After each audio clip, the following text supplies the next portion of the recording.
everybody, welcome to another movie episode of Games My Mom Found. I am Mike Albertin, and who are the middle-aged mutant ninja turtles with me tonight? Donatello, Stuart Hughes.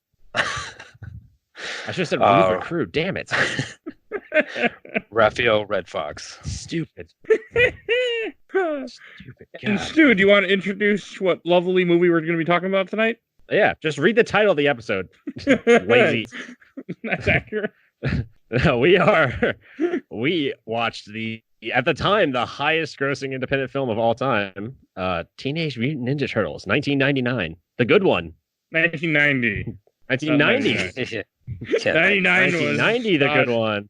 I don't know why it's at 1999. 1990, I don't know either. The good one, not the second one that wasn't that great, or the third one that wasn't that great, or the Michael Bay ones that weren't that great. The Michael Bay ones are god awful. But we're not talking about that today. The newest ones, the I don't know who does them. Oh, okay. I'm told the newest ones are okay, but this one is more than okay. The new ones are the Michael Bay ones. I thought there were ones after the Michael Bay ones that are more cartoony. Because Michael Bay ones are like... ones. There was one that's animated one back in, 2007, I want to say? Yeah, that's a good movie. Yeah, wasn't there like a more recent one that was... Or maybe I'm thinking of a show. Wasn't there like a... Yeah, there's a show, then there's movies for the show, and then there's Batman versus TMNT DC animated movie. There is another... Well, there's that one, too. That was actually good, if you guys into that. But there's another one, Turtles Forever, that came out after that 2007 one. Oh, okay. I've heard of this. That was Adam. The Turtles Forever was like every previous Turtles universe coming together all in one. Oh, that sounds really cool. I like Teenage Mutant Ninja Turtles because it just refuses to die. Well, it's just something that was never meant to be what it became either. But that's a whole. Yeah, it's true. It's just like it's always been hanging on by a thread. A thread. It's like the exact opposite of Firefly and Serenity in every way. It's like it shouldn't exist. There's no reason for it to exist, but it just will not go away. It's like some joke that they made, and here we are, 30 plus years later. Yeah, wasn't 30 years? This movie's 30 years old. I know very little about comic books, but I want to say I might know this. Wasn't the original comic book series like a joke? Like it was a parody because it was more of a parody. Yeah, because the ooze is the same ooze that created Daredevil, right? The mutagen. It's just like, hey, what if it hit Turtles too? And the first issue was supposed to be a one-off. Yeah, that didn't happen. Now it's on its 5th animated series. I've seen the original, the number one, a couple times. I used to go run around comic book stores, but never bought it. But I got to hold it a couple times. I used to watch the show all the time, even though I was born 6 years after it came out. I was born the same year. But I actually have a funny story with this movie. This is the first movie I ever saw. I remember nothing because I was like 2 years old at the time. But my mom took me to this movie, and I guess I got bored midway through and we left because I was a 2-year-old at a movie theater. Mom actually tells me that? Yeah. Because I loved Turtles as a kid, but the Turtles cartoon, 1987 cartoon, and this are two completely different things. This is not... Oh, by the way... Well, I wouldn't say completely different, but there's some elements in there from the cartoon, but it's colors. Minimal. It's a combination of both the comics and the cartoon show. We should point out, because we have international listeners, we're talking about Teenage Mutant Ninja Turtles, which you may know as Teenage Mutant Hero Turtles, because ninjas are illegal in England. Sword and nunchuck, apparently. Yeah, it was like this. With us, like the swords were okay, but the nunchucks weren't, or some stupid. Yeah, they had to edit out the nunchuck scenes.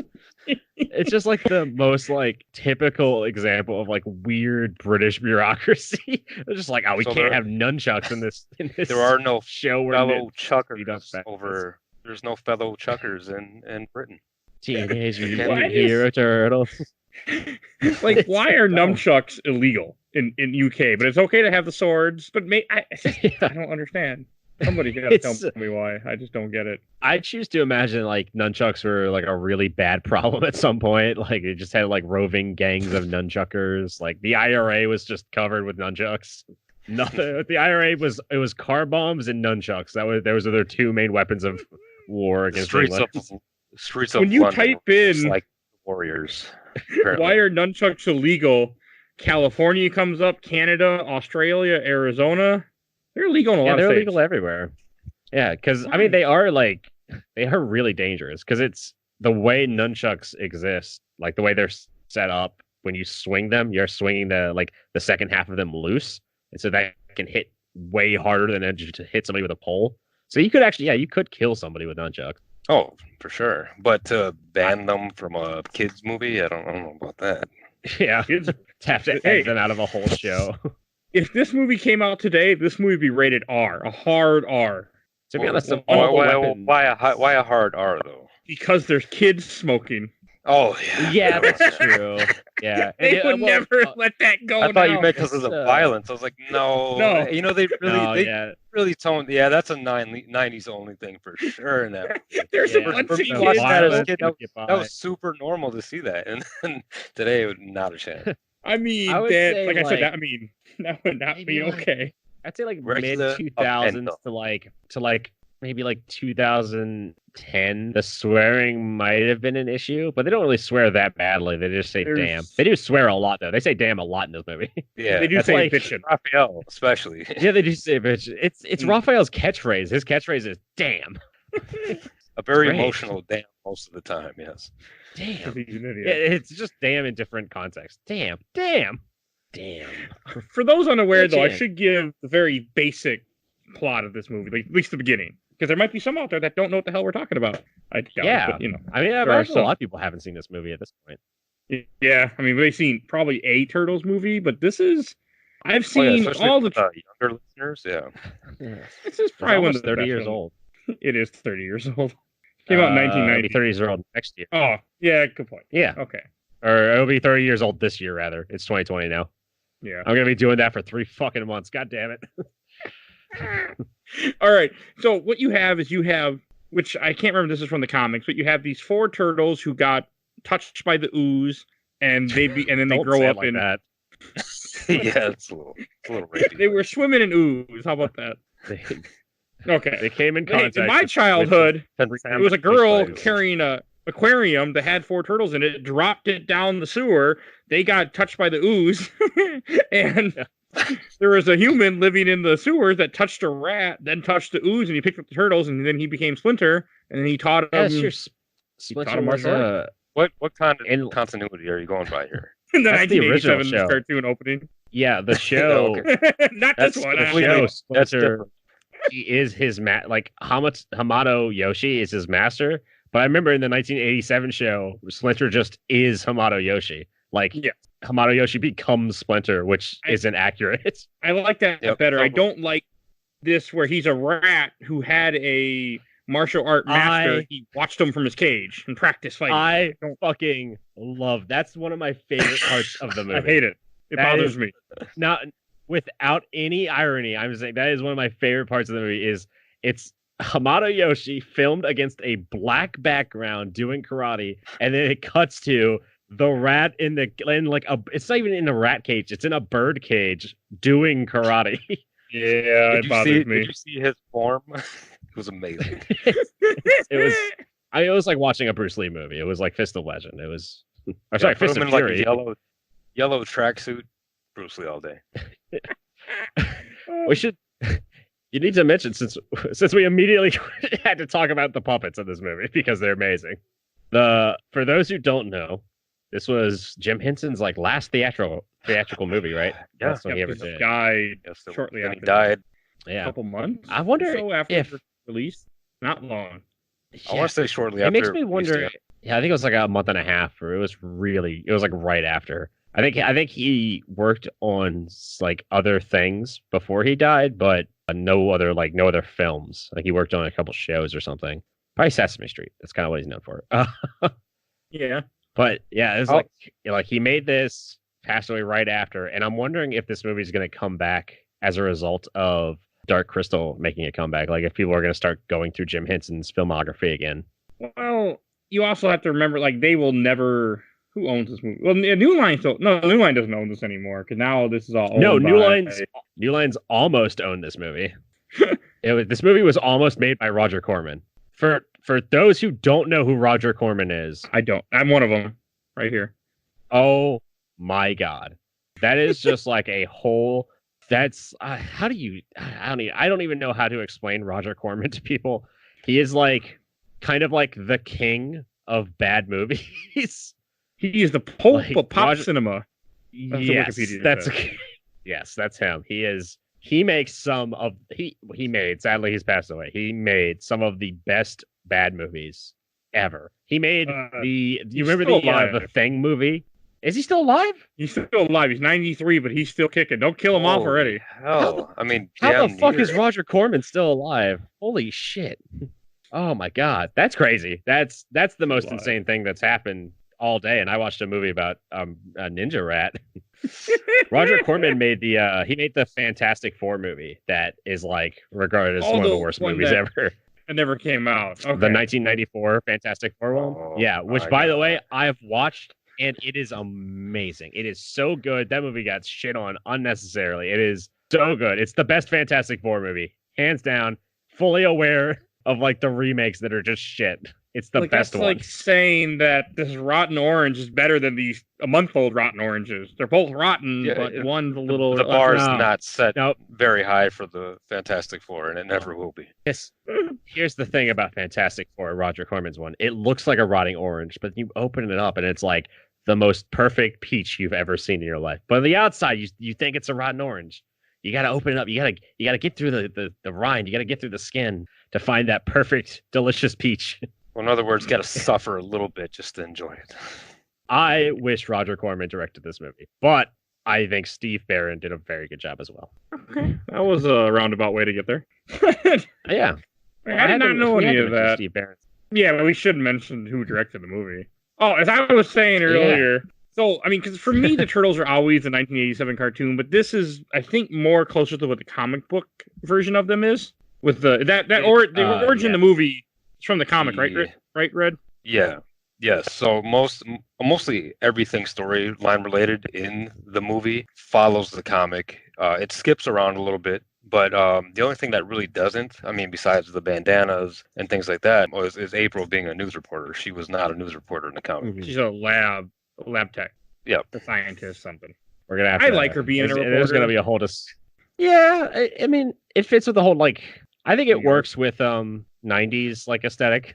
Yeah, and New York. I think they made the right choice with it. I mean, I don't know. I kind of wish there still was the yellow jumpsuit kind of deal going on, but not this one. I mean, she wore the yellow raincoat a little bit. Homage. Apparently, there was supposed to be the yellow jumpsuit, and Judith Haig. I never know how to say her name. I think it's Judith Haig. Judith Haig, who plays April O'Neil, famously was just like she just hated this movie so much. She hated working on it, and like the reason she's not in the other two sequels to this movie is because nobody wanted to work with her again. Because they were just like she complained constantly. She like everything that she was given to do was just I don't know. This movie had a lot of issues. I read some like behind the scenes stuff. I looked up a lot of stuff for this movie. This movie had a lot of issues. It's a miracle it was even made in the first place. Yeah, based on those. There's to quote Mikey Newman, who is like he does the movies with Mikey videos on YouTube, which are fantastic and everyone should watch.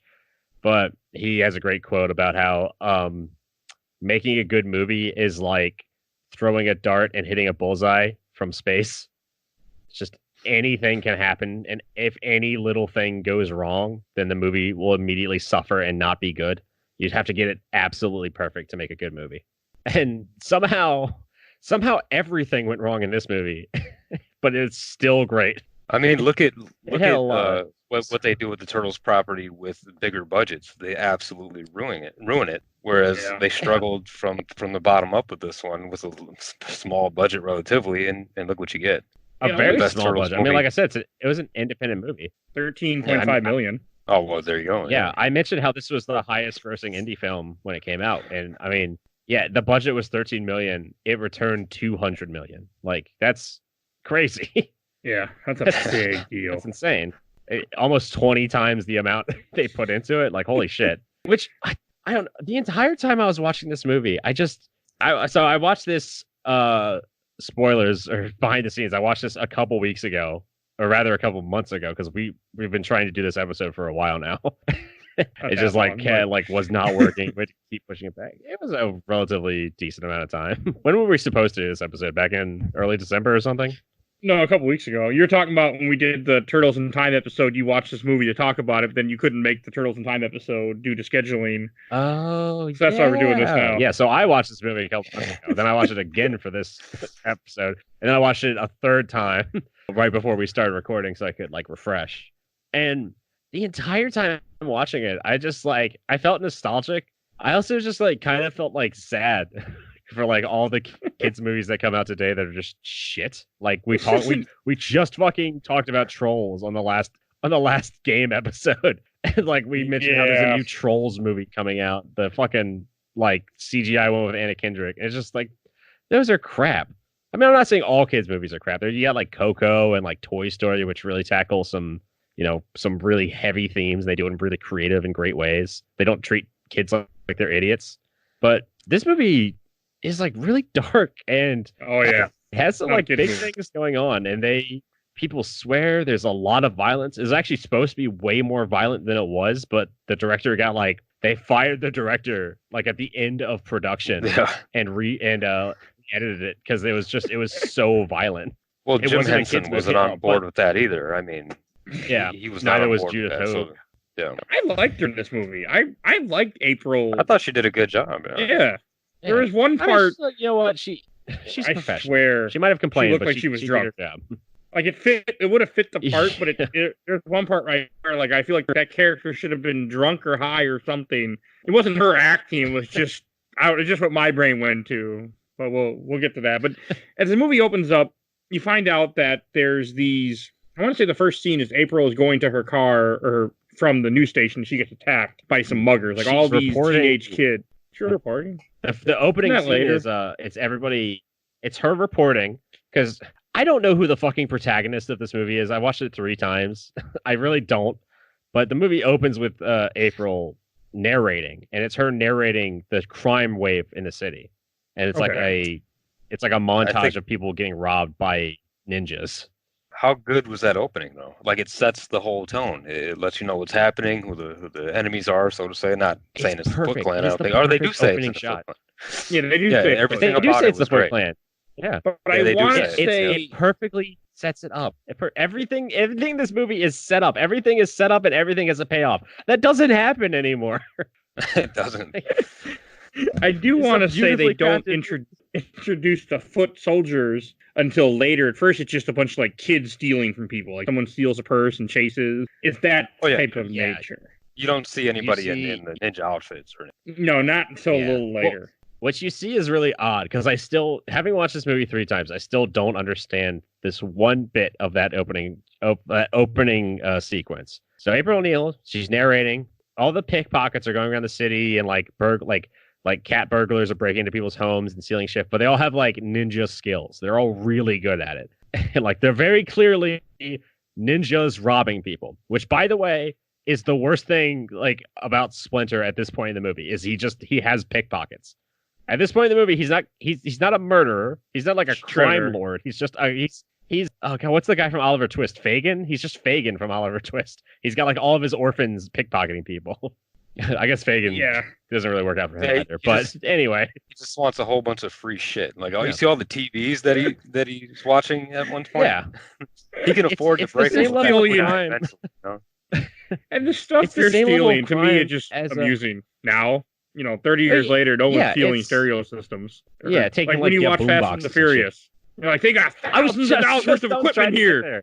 DVD players. It's the same level of crime as the first Fast and Furious movie, where they're stealing radio parts out of the back of semis, and it's is that supposed to be bad enough for people to be getting murdered over? That seems like a pretty low level. I mean, it's a felony, but it's not a really bad felony. There's an early scene in this movie that I like where the guy they have a truck full of electronics. He goes into the building real fast, gets something, comes back, and the whole truck is empty in a matter of a minute, less than a minute. And that part just makes me laugh. And they're like, crime wave keeps getting worse. I'm like, yeah, sure. The one thing that's kind of confusing, and I think this is supposed to be setting up Splinter or his henchman Tatsu. where like at some point somebody steals a wallet and they're handing it off to like multiple people. Like this wallet is going through like it's like the like Xena like Now You See Me Too, which apparently stole some shit from Teenage Mutant Ninja Turtles. It's like they're like handing everything off. It's like all this like crazy back and forth of like, oh, like I'm gonna slip the wallet into his pocket and he works for us. And then at the end of it, the guy, like you see his hand in the shot and he's handing the wallet off to a mysterious person who's wearing like a chainmail fist. Is that just a ninja? Or is that like it's not Shredder, right? Like Shredder isn't out on the street collecting wallets. It's a foot soldier, I think. He's not. Yeah. So this begs the question for me though: what are they doing with all this money, all these stolen items? Like, what are they doing with all this? They never really mention that, and I think that's one way to dumb it down for the child audience too. Yeah, because it's just like when you get to the hideout, pickpocketing is a crime. He commits crimes. I mean, you get to the hideout, they're all like kind of sharing the items that they stole, and they're all smoking. Like, there's one part early on with Sam Rockwell on the stairs with these two new kids. Yes, that they're, and he's like, "You got cigarette? We got menthol, or we got regular." And then he also does a classic Sam Rockwell. He winks. Yep. Yeah. He winks, which is like a classic Sam Rockwell thing now. This is Sam Rockwell's second movie ever, and it just goes to show that Sam Rockwell has always been Sam Rockwell. It's one of the reasons I love him as an actor so much. Kind of like Iron Man 2. He's the same cocky type character, even though a lot less lines. There's a 20. Yeah, I didn't realize his well, that's I was gonna go on a big tangent, but I couldn't figure out how to work. Okay, his wife is also in the Iron Man movie. She's the reporter. That's what I was gonna say. Oh, okay. I didn't know that. Okay. Yeah, she's the reporter. I was saying, like, I like their hideout. It reminded me of Double Dragon's hideout, and we were watching that movie on the show, but much cooler. Just done better. Yeah. Yeah. I mean, it's a cool scene.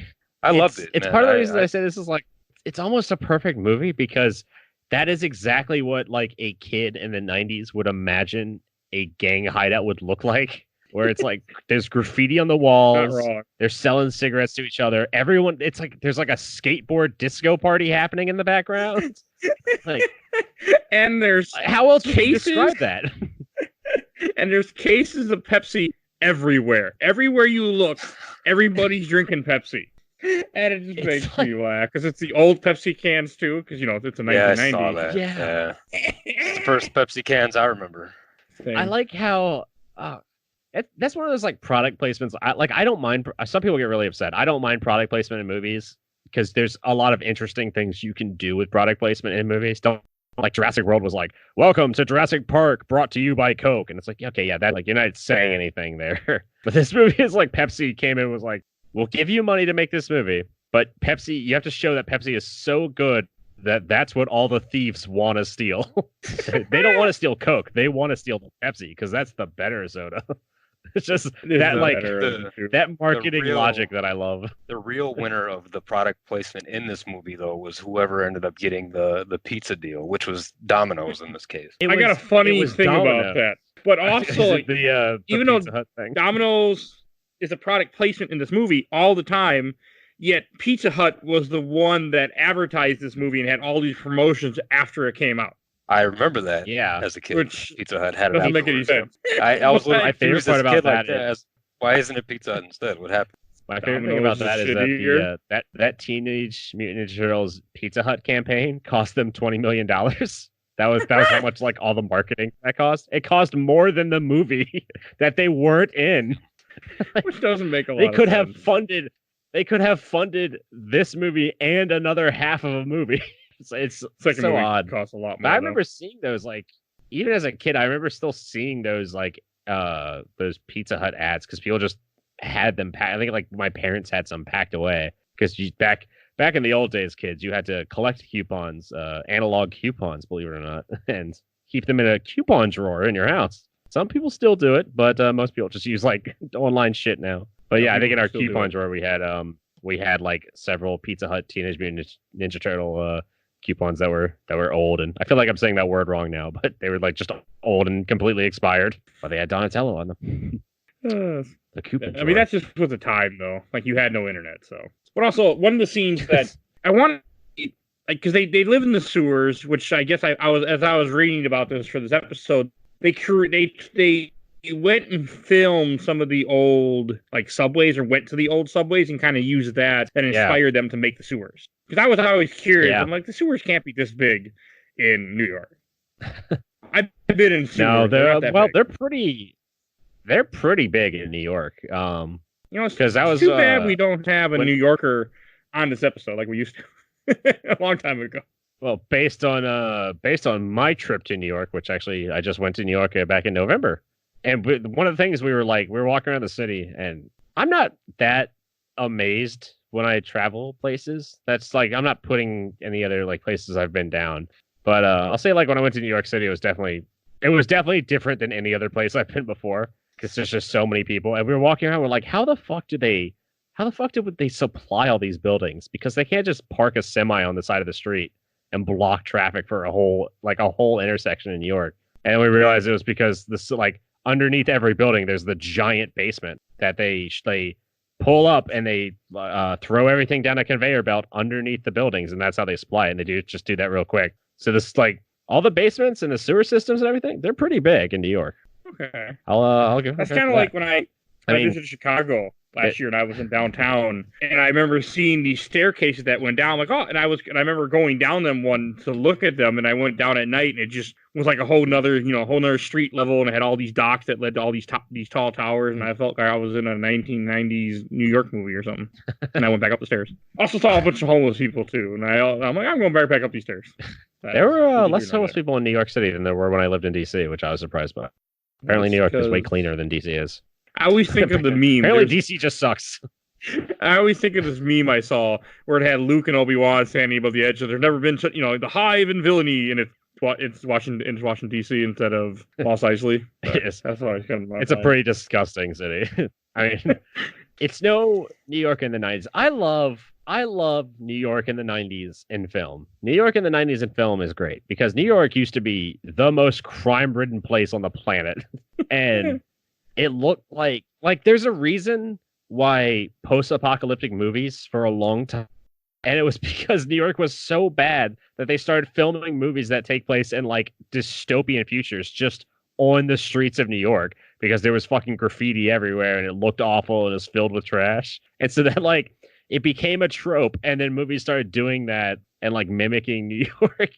Like when New York cleaned up, like people are still trying to mimic that 90s New York feel for a lot of movies. I just think it's really funny.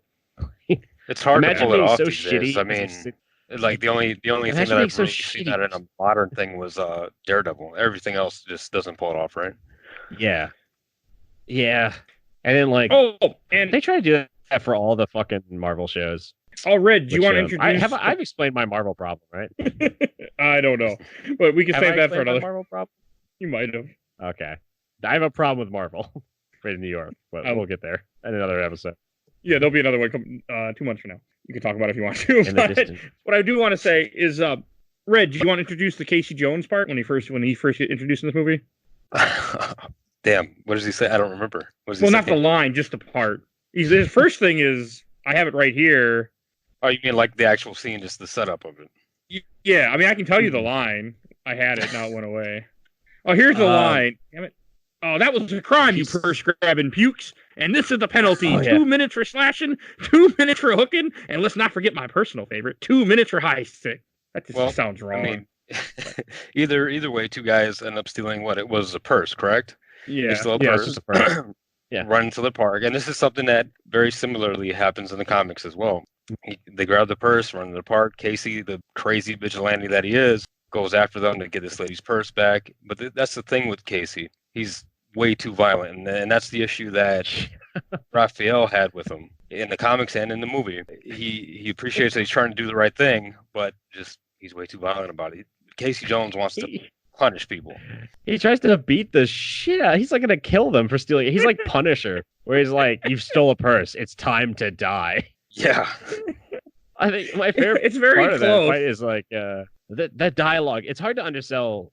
It's hard to oversell the dialogue in this movie. The dialogue in this movie is fantastic. It's like, I would say it's like Marvel Avengers level good for like a lot of the fight scenes where it's still got that fun like jokey energy to it, which I just love. I'm super impressed by it, considering the writers of this movie didn't really do anything afterwards. I love my favorite line of that is like, the class is Pain 101. Your instructor is Casey Jones. Like, I don't want to fight you. But well, tough rocks, pal. And he just tries to beat the shit out of Raphael. And the line for that when he first sees Raphael, which, again, I guess it makes sense, the 90s, and you're trying to rationalize, hey, what are you, some sort of punker? I hate punkers, especially bald ones with green makeup who wear masks over ugly faces. Like, it's just a weird line. Like, you don't realize there's something really wrong here, that you're fighting a giant turtle, or nope. But it's the kid logic. It's the kid logic creeping back in. Where it's, of course nobody knows that Raphael isn't a giant mutant turtle because he's wearing a trench coat and a hat, so they can't see him. It's the kid logic of, if you put on a trench coat, if you put on a hat, then you might as well be a spy. You're invisible. Or the part when he rolls over a taxi and the guy's like, "What was that?" A giant turtle, like, just out of, like, the taxi driver's like, "I don't give a shit, just pay me." And the same guy that asked about it is the actual guy that plays Raphael in the suit. Yeah. Oh, all the I didn't know all the actors that played the physical turtles have roles in the movie as themselves, essentially. Cool. A cameo. Wasn't Michelangelo the pizza delivery guy? Yeah. I like they all interact with themselves. Okay, Leonardo was actually one of the foot soldiers outside of the costume. He was like training in one of those scenes with Tatsu. I want to say they all directly interact with themselves. It's not like pretty like they all come within like a couple feet of their themselves as not the turtles. I don't think Leonardo does, but maybe the rest of them. Yeah, I think the one that played Donatello. Maybe the Donatello one was the one doing the whole fellow chucker. I think he was him. I think it was a fellow chucker. That's turns into parts of the movie. It turns into like Tombstone. Like, it turns into like a Wild West duel with nunchucks. It's great. then Donatello pulls the old look in front of, or look behind you. Just kidding. The attack's coming from in front of you. Where he jumps over him.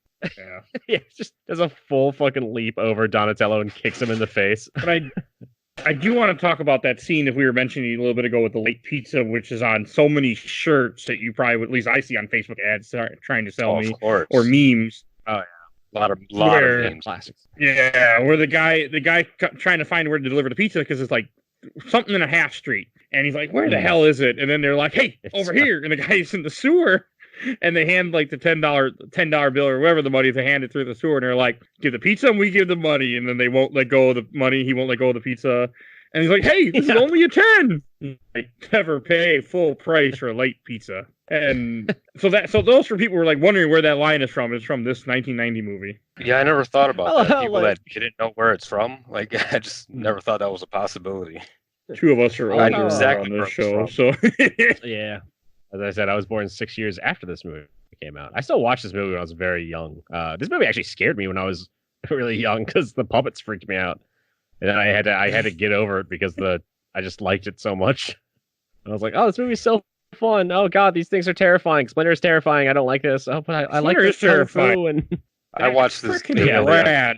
Scary on looking. VHS. I watched it. What, the rat? Yeah, he is scary looking. Yeah, he is big. It's that he looks so lifelike compared to the turtles. You feel like he's, I don't know. It feels like he's like made of like actual rat. He moves a lot more. I would say animatronically. I feel. Yeah, because he doesn't move a whole lot either. I mean, tied up for a good chunk of the movie, and he's a Jedi for one part of the movie. There's no point where he actually walks, right? Like, I mean, there's one point where he has his arms around Casey and I think Danny, and then he's kind of moving that way. But any other scene, he doesn't move or walk or anything. No, he does. There's one part where he stands, but he's not moving. He's just standing, and you can tell it's like a rig. Yeah, well, he's always filmed from like the waist up. There's a part where he's like walking with the turtles, but it's filmed from the waist up, and you can tell that like he's probably on some kind of like dolly or something. It's this movie looks really good still though. I'm surprised at how good it looks. Like yeah. Like the actual turtles have like, watching this on a VHS on the 90s, I did not, because VHSs were like in fucking 240p. I did not notice that the turtles had like actual turtle texture on them. I didn't notice that like Master Splinter had like actual, all their eyes like actually glistened.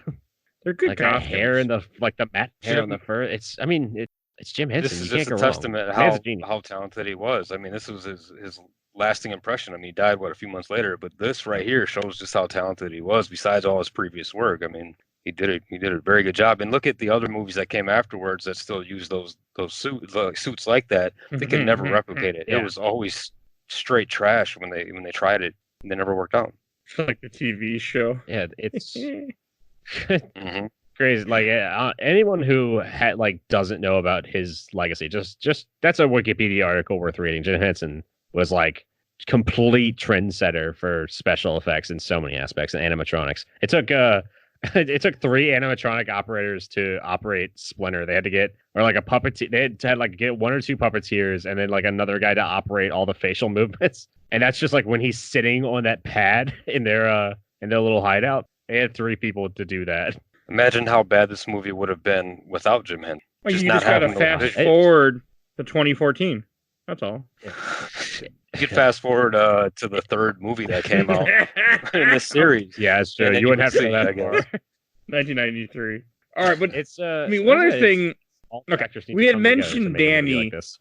Danny is fuck Danny. I liked it. Okay, one thing I do a couple questions, but one, Danny's this kid who is kind of in there to help move the plot along a couple times and make you more give you more of an insight on why these people are going to them. He's just a kid who his dad owns a TV station or manages a TV something to do with a TV station, and his dad they don't get along. Like editor in chief for their news program. He's like their boss. He's the boss of the news. Like there's and then it shows you a couple scenes where he's stealing from April early in the movie. He steals steals a purse or steals something, or he's one of the guys that passes off something. Also, at a different point, they show you going to the hideout with Shredder, and he's the one that ends up turning in all the turns in the turtles to where they're hiding. But okay, that's later on. I'm fast forwarding. I think Danny. I think Danny might be the protagonist of the movie. There's 3 protagonists. There's April, Raphael, and Danny. Danny has so everybody, April, Raphael, Casey Jones, they all get their little kind of character arcs to various degrees. It has a whole character arc and moral arc that actually comes to you could argue the other people April doesn't really learn anything. She's kind of she's the narrator. She's the one explaining everything to the audience. Casey Jones learns to be a little less of a scumbag, and I mean he still kills people. I wouldn't go that far. He commits murder at the end of this movie. He's actually I wouldn't. Of the 2 murders in this movie, Casey Jones commits 50% of them.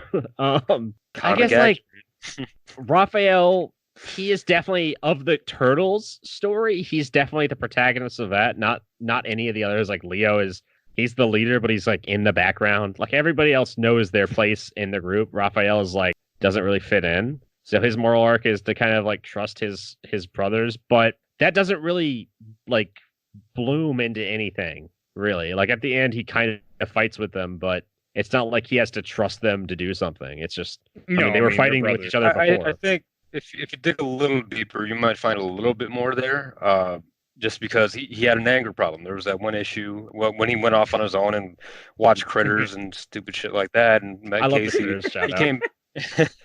He came back and he spoke with Splinter one-on-one, and that was a very deep talk about his anger and how to control that and to trust his brothers or whatnot. But I think later on, when he actually came out of that short coma he was in. When he gets the shit beat out of him. Yeah, when he gets the shit. Because again, why did that happen? Because he had anger issues again. So he went and blew off some steam on the roof. Nobody heard a damn thing, apparently.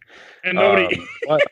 They're only 1 floor above. Literally one floor above. And I live in a 3-floor apartment. You hear things. You hear people moving around, but somehow they're he's getting his ass beat fighting, 30, 40 guys, and they hear nothing. They're he's fine.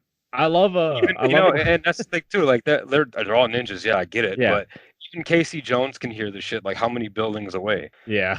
My favorite part of that whole sequence is when Raphael gets the absolute shit beat out of him and thrown 2 stories down through a giant glass skylight. They're his brothers come and rescue him, and they just throw him in a fucking tub.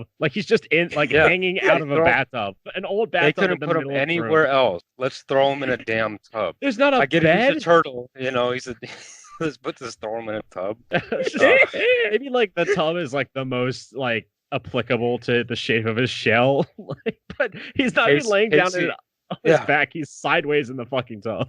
And his water is supposedly in this tub too. Yeah, they're drowning him. April and Casey couldn't just give up the bed and just give it to him for a while, Yeah. No. Put him outside on the dirt. That'd be more comfortable than the tub. That's what I was thinking. What I'm getting at here is when he comes out of his coma, they start training with one another. They all reconnect. They bond again, and they go through the campfire scene, which we'll get into later, I'm sure. Yeah. This is where they all bond together, and Raphael finally overcomes that. You never see him get that angry again. You see him happier, and they bond a lot better because of it. They work together through the rest of the film. So that I would argue that they do the training sequence, but that's like a montage. Like that's like the obligatory 90s montage is them training and like getting ready to go. To go at this point, they think they're going to go get revenge for Splinter. Right, but there were some deleted scenes with that. Yeah, that where Raphael brings the whole Apple thing up. At least I was reading that brings the whole Apple thing up in the sewer when they end up fighting some of those foot soldiers back in the sewer. So there's some stuff missed there. It feels like Danny is more the protagonist to me, just because like all of his arc is like Raphael's arc. I don't know if I'd say it was like a moral one so much as it was like their typical like martial arts movie montage of like, oh, I must not let emotion control me. Whereas Danny's was like Danny joined a gang, like he joined the Foot Clan, terrible gang. He was going to become like this warlord's son, essentially. He was leaving his foster father to go join this man who was claiming that he was now his father, not through blood, but through like loyalty and like service. And yeah, he was like stealing shit. And, like he wasn't in the movie for the longest time. He wasn't in the movie like at all for the first half of it. And then suddenly at the end of the movie, it's like, oh, it's all he's got like, he starts talking to Splinter and he starts like questioning the clan and thinking, oh, like maybe I shouldn't steal money from my mom and work for this guy who's killing people. Well, April's not in it. He's in the movie. I mean, he's like, you show the one part where he gets arrested, they don't show him get arrested, but they show his file get put on the desk, which is the reason why April gets fired, which I didn't catch till this time watching the movie. His file gets put on the desk, but he's not in it. Like they talk about him, and at some point they're talking about him, and he's in the room in the background. They keep like cutting to him in this kitchen. They're talking about him, not to him. So he's not like an acting figure.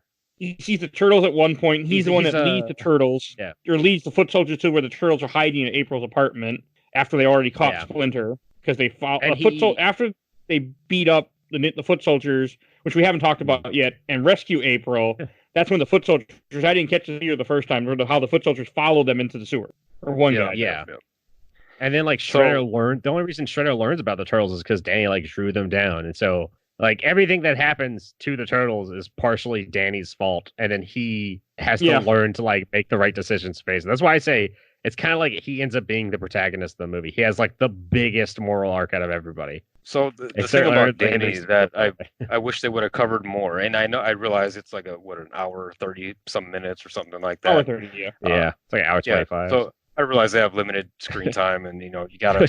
Which is a lot for 5 different stories. Yeah. So, but the thing with Danny, they could have said it in maybe like one conversation, why he's acting the way he is. I mean, I don't think they really cover that. He has a dad who truly loves him. His dad makes a lot of money. He's the head of some news station. What the hell is this kid's deal? I realize his mom is gone, but is that enough to go do what he's doing? Is that enough motivation? They never really cover it. I mean, is he getting slapped off screen or something by his dad? Like, what is going on here?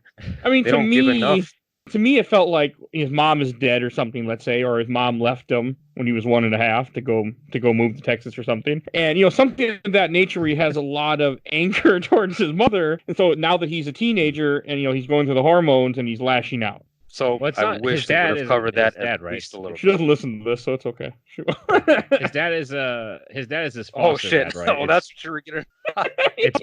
I did not put that together. Sorry about that. Wow. All right, let's keep rolling. Boss dad is boss foster dad, and boss foster dad doesn't have time for his son, and so the son joins a gang. It's Okay, basically he's okay. searching for family, and Right, the I only guess I family he skipped has access to is this gang. But that's Okay. that's Makes again sense. that's something that happens. Like he's a passive character at this point. That's just stuff that's happening to him. He's not making any decisions. It's just like he's ending up in these situations. I feel like that happens a lot where gangs, like even in like gangs will end up becoming the family for people that are coming from fractured homes. That whole idea. I mean, yeah, It works. definitely. I mean, Well, I didn't not, question it's- it. it's, You know, It's another reason Um, I say he's the protagonist is he goes from being a passive character where things are happening to him to being an active character where he's making the decisions, he's changing things in the movie. I Like- question more how the turtles hide in that scene when Danny and his dad come to the apartment than I do question. You why... questioned that? Raphael went Danny to see is- Critters. Raphael That was went to a really- movie theater and nobody saw I him. questioned At that some too. point- okay, actually, at some point somebody does see him because we mentioned how he dives over the car. That actually might be my favorite line in the movie, where his actor is like, Raphael slides over the hood of like a taxi, and the guy's like, "What is that?" And he's like, "Looks like a big turtle in a trench coat." I think he says Okay. toidle. Toidle. It looks like a big he's It's got like the a big classic toidle. accent. It's like a big toidle in a trench coat. Anyway, where are you going? It's like, okay, moving on. Like I like how like people see these giant animals and they either immediately accept them and stop caring, or they don't realize that they're animals for a ridiculously long amount of time. Like when Look Sam at Rockwell in Casey the saw him game. without the hat. Like Jesus Christ, Casey. Yeah. Oh, Like- since you brought Casey Jones, Sam there's Rockwell I and want the to. gang see Splinter, they're just like, oh cool, a giant rat. Like there's a giant rat that's talking to us, hanging on a chain link fence. None of them question it. None of them say anything Oh. about it. Sam Rockwell does like his weird Sam Rockwell stare, but like nobody at And no the point is way- anyone like, yo, is that a big fucking rat? What the fuck is with that rat? Somebody should have brought it up. Okay, there's a line when you mention Casey Jones, there's a line I have to mention because to me, back in 1990, this would have meant nothing. Now it means a little bit more because I know what cricket is. But there's that part you pulls out the cricket bat. And he's like, cricket? Nobody Oh, yeah. understands cricket. You gotta know what a crumpet is to understand cricket. Well, that's And- what Raphael said. Yeah. Oh, okay. Yeah. It cracks me up because it's just one of those things where like I never knew what cricket was until recently. I watched a whole documentary about cricket because that's what I do, and now I understand about cricket. I remember in the 90s, I was like, what the fuck is cricket? I had a friend of mine I knew that was from Pakistan, and he played cricket. He's like, it's like cricket. I'm like, what the fuck is cricket? That was You your know, friend. Oh yeah, cricket is fucking Yeah, I would. Friend's stretching it, isn't it? A little bit, yeah. Cricket's a huge thing in like Pakistan and India and like Yeah. all over Britain. that like Asian area. It's weird. It's It's all where fucking Britain huge. conquered. It's bigger there than it is in. It's bigger in like India than it is in That's Britain by a because you have- mile. A lot more people in India too. Yeah, it's also because there might be a kind of a gang running it FIFA style and they're refusing to let cricket spread to the rest of the world. But whatever, I'm not going to say anything about that. 'Cause I know don't what wanna you're get talking killed about. by the Indian. I don't want to get killed by any weird Indian mob that might have ties to the Indian government. But, you know, All right, stuff enough happens. about India's cricket. a crazy country. A lot of people. All right, and then there's a scene where I briefly kind of went over it, where April's in the subway after she just went on the news calling out the Foot Clan, and this is what pisses off the Yeah. chief police asshole guy. And she's in the subway. And I like the scene where the foot soldiers approach her, and they're like, "Your mouth is going to get you in trouble." And he puts his hand out, and he just slaps her, and I just laugh. I'm like, this is humorous. I'm here to deliver a message. Yeah, and he slaps her. I love too the Well- police chief is played by Raymond Serra, who is like the police chief. Like he is the actor you get if you want an angry police chief. It's like him I don't like him. or the guy who played the police chief in the Last Action Hero. Like those are the two dudes you Oh get. yeah. Oh, that's what I think of immediately. Or like CCH Powder. Like one of those three people. Those are your go-to angry police chief that are like they're about to have a heart attack because they're yelling at you so much. Every scene. You know what I didn't like about this April scene? She's What's that? she's in that subway alone, obviously. All these guys in their ninja outfits, can't see any faces. Why would she not be terrified at what's about to happen to her? Because Like- she lives in '90s New York and shit like this happens all the time, man. Yeah, and she pulls out. Sometimes you get- Look, sometimes you're walking home. Look, sometimes I agree. It's late at night. You spend all day at Coney Island with your lady, and you got to get home, and a ninja clan decides to kill you, and you just got to deal with it. That's New York, man. That's She what you got to do. She pulls out the side. And That's like, yeah, sometimes you see a big ass turtle. A sai never seemed like a good weapon. I will never understand, even though I've seen people kill people with sai. It's called Melina in Mortal Kombat. I have never understood that weapon being like a good weapon to me. I just don't like it. The thing about sais is that they aren't super badass. Yeah, they're not. They're like guardians. Yeah, that Raphael made them badass, but they're not. I want to say, I could be wrong about this. I could be completely wrong about this, but I want to say sais aren't actually weapons. They're not in like the traditional sense. Pretty sure they're guarding tools. Yeah, they're defensive. Yeah, they were like, guarding tools that kind of became defensive like tools. You could catch swords and disarm people easily with the kind of hooks they have. Okay, I've seen people break swords with them because a lot of swords made in like Eastern provinces are somewhat brittle because the metal over there they didn't have. Like the reason katanas are designed the way they are, not that sais happen in the same places as katanas. I know 2 different areas, people. Don't get mad at me. But Okinawa katanas are made did have sais. Yeah. I want to say sais were more Chinese too, weren't they? Asian countries before Okinawa, India, Thailand, China, Vietnam, Malaysia, and Indonesia. Well, metal over there fucking sucks. Like the reason katanas have to be made the way they are is because the metal there is very brittle and you have to fold it or else it'll just break really easily, which is why there's 1,000 videos of idiots online that are like swinging these old katanas that are like parts of people's, like parts of their family's ancestry, and they're just swinging it wildly at bamboo poles, and the katana will just shatter. They're fucking hilarious videos. But yeah, you could take a side, just like snap a katana right in half. Okay. I just don't. I like videos of guys breaking katanas. It's very funny. Oh, but also then she starts beating everybody with her purse, which I thought was kind of funny too. But yes, I agree. Should have ran up the damn thing. More effective than the side. Or have pepper spray. To be fair, she wasn't that in the opening scene where she was getting robbed. Wasn't that trying to beat them with her purse? Or can't remember. Yeah, I missed the opening because I went to go walk a dog. Raphael's side because he drops one. That's like the opening. Gets the side to begin with. Yeah, she breaks the light with the side in her purse because she nobody sees the Ninja Turtles.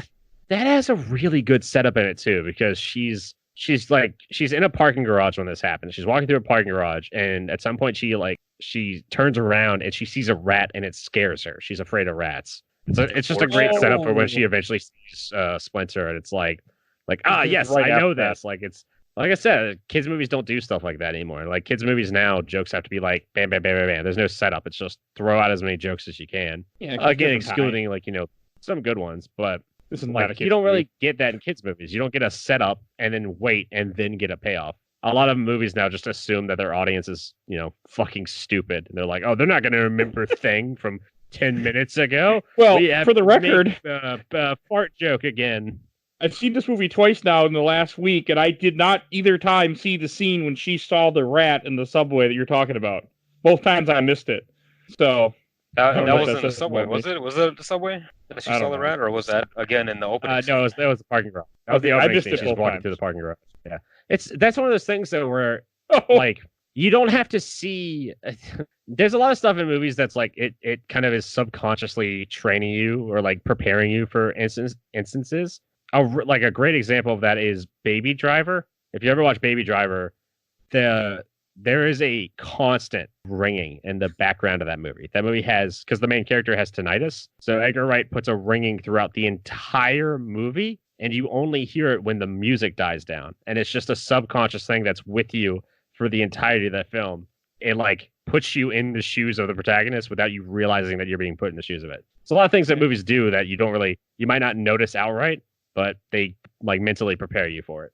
And that's what cool. A great instance of it. Yeah, I mean, you saw it. You might not have noticed it, but you saw it with the rat. Never saw the movie. I saw that movie. Okay, I thought the movie. Yeah, and I didn't see the rat. Okay, as I was saying, and then the annoying thing is, if you used, I was just saying, the annoying thing is once you realize that and you start looking for them, it will ruin your expectations of movies because you'll watch a movie and you'll go, okay, why was that there? Something's going to happen with that. Fuck. God, they need to do something with that because now I'm just wondering about that one little thing. So you're telling me when he drinks the blue milk, something's going to happen later in the movie that has to do with the blue milk that he sucked from the nipple of the weird alien? I know you get my joke. Yeah. That pays off later in the movie when he sees Leia and he's got like a little bit of blue dribble on the side of his mouth, and you're like, I know what that's from. I remember that scene. They make a third movie that completely disregards the second movie. That's when it paid off. But all right. All right. So after she gets knocked out and then Raphael rescues her, there's a part that confused me when he grabs her and he jumps in the do it, JJ? and he jumps in the train, and all of a sudden the foot soldier's looking for him. I'm like, how the hell did he get in the tunnel before the train goes by and not get run over? I don't understand. Ninja. Okay, that's what I was looking for, I guess. I like that. Or if you're English, hero. I do like that scene where she wakes up in their lair and they have on a ratty old couch that looks like it should be growing mushrooms or something in it. And she's like, I must be dreaming. Like that. I do like that. That scene is cool. I mean, I think it's it's the only great dialogue too. It's the only person that really reacts to them the way that somebody would in real life for the most part. Which at that point in the movie, I was like, oh, April's the protagonist. Just she's the only one that sees the turtles how they are. But no, she's just supposed to be like the audience insert. But yeah, I love that she's just immediately is screaming her head off. I love that part though, because I love the dialogue is so good in this movie when they're like giving Raphael shit. Like, who is it? Michelangelo talking? No, it's Donatello talking to him. He's like, "What are you doing? Who is that?" He's like, "Oh, I just thought I'd redecorate. Add a painting, but a reporter." I like that part too. It's Avengers level dialogue. It's great. It's perfect. It's Joss Whedon level dialogue. It's amazing that the writers of the show this movie didn't go on to make like amazing things. This was the writer's last credit. This is the last thing he did. It's also interesting. All right, Yeah, and then I after, man. I don't know what happened to everybody. After that whole scene, which does play a big part in the next scene, where then they go to her apartment, which is above a antique store for no reason other than a really cool scene afterwards. But that's the part where I was mentioning earlier. That's comic accurate as well. The antique store. It's owned by her family, I want to say. Yeah, her dad and her dad's dad, I guess. So she runs a store that loses money, which doesn't work out very well, I feel like. But hey. What? Go ahead, continue. And that's the scene where I was saying where she's in there, where she's with the turtles, and they're sitting there eating pizza with her and doing like where Michelangelo's acting, doing the Sylvester Stallone part about Adrian and that whole part. Like I'm like this is something that nobody would get nowadays because I think he's referencing Rocky 2. I'll fight Apollo, maybe I won't. Rocky 1. Well, Rocky 2 is where he wants to rematch. I don't think he wants to do it. Maybe it's Rocky 1. It's Rocky in general because Adrian is from the first one. Second and third and fourth. And fifth. I mean, he says her name in all the movies. But she's in the first all one, the movies, the famous one. Up to 6, and 6 is when the character's she's not in dead. all the movies. She's in the first one. Yeah. Okay, let's talk. I can talk a lot about Rocky, but can we watch all that's the Rocky movies at some point? Okay, the Rocky movies are also good. Even the bad ones are good. Rocky 6 is so fucking good. 6 is good. 5 is fucking garbage. Which one is 5? Is 5 Balboa? No, 6 is Balboa. Is that 5 or is it? 5 is the one that nobody talks about, where he fights the guy he was training, and you have Don King type character as a promoter who's the villain. Oh yeah, that one was like just bad. Yeah, that one's just awful. Yeah, the one where Adrian dies and it's like, oh my god, the tone of this series has dramatically shifted. That's like my favorite one. That's Jesus, Balboa, and they come back all those years. I fucking love that one. All right, but when they're in the building. And he's doing the impersonation. That's when I swear April just looks high. I mean, she's playing the part, but she's just so excited to have them there, laughing. It's like you think she'd be drunk, or like there should be a bunch of like cocaine right there on the table and a bunch of beers. Like, oh, hey, it's great having these turtles around here, man. What a high I'm having today. Like that's what it felt like to me. Should have been happening. It's not. I don't know. Maybe she had some sort of like sickness. She just ate like 3-day-old pizza. So, well, she's probably like about the like movie got that hard R that she wanted. You would have seen maybe some white powder on the table.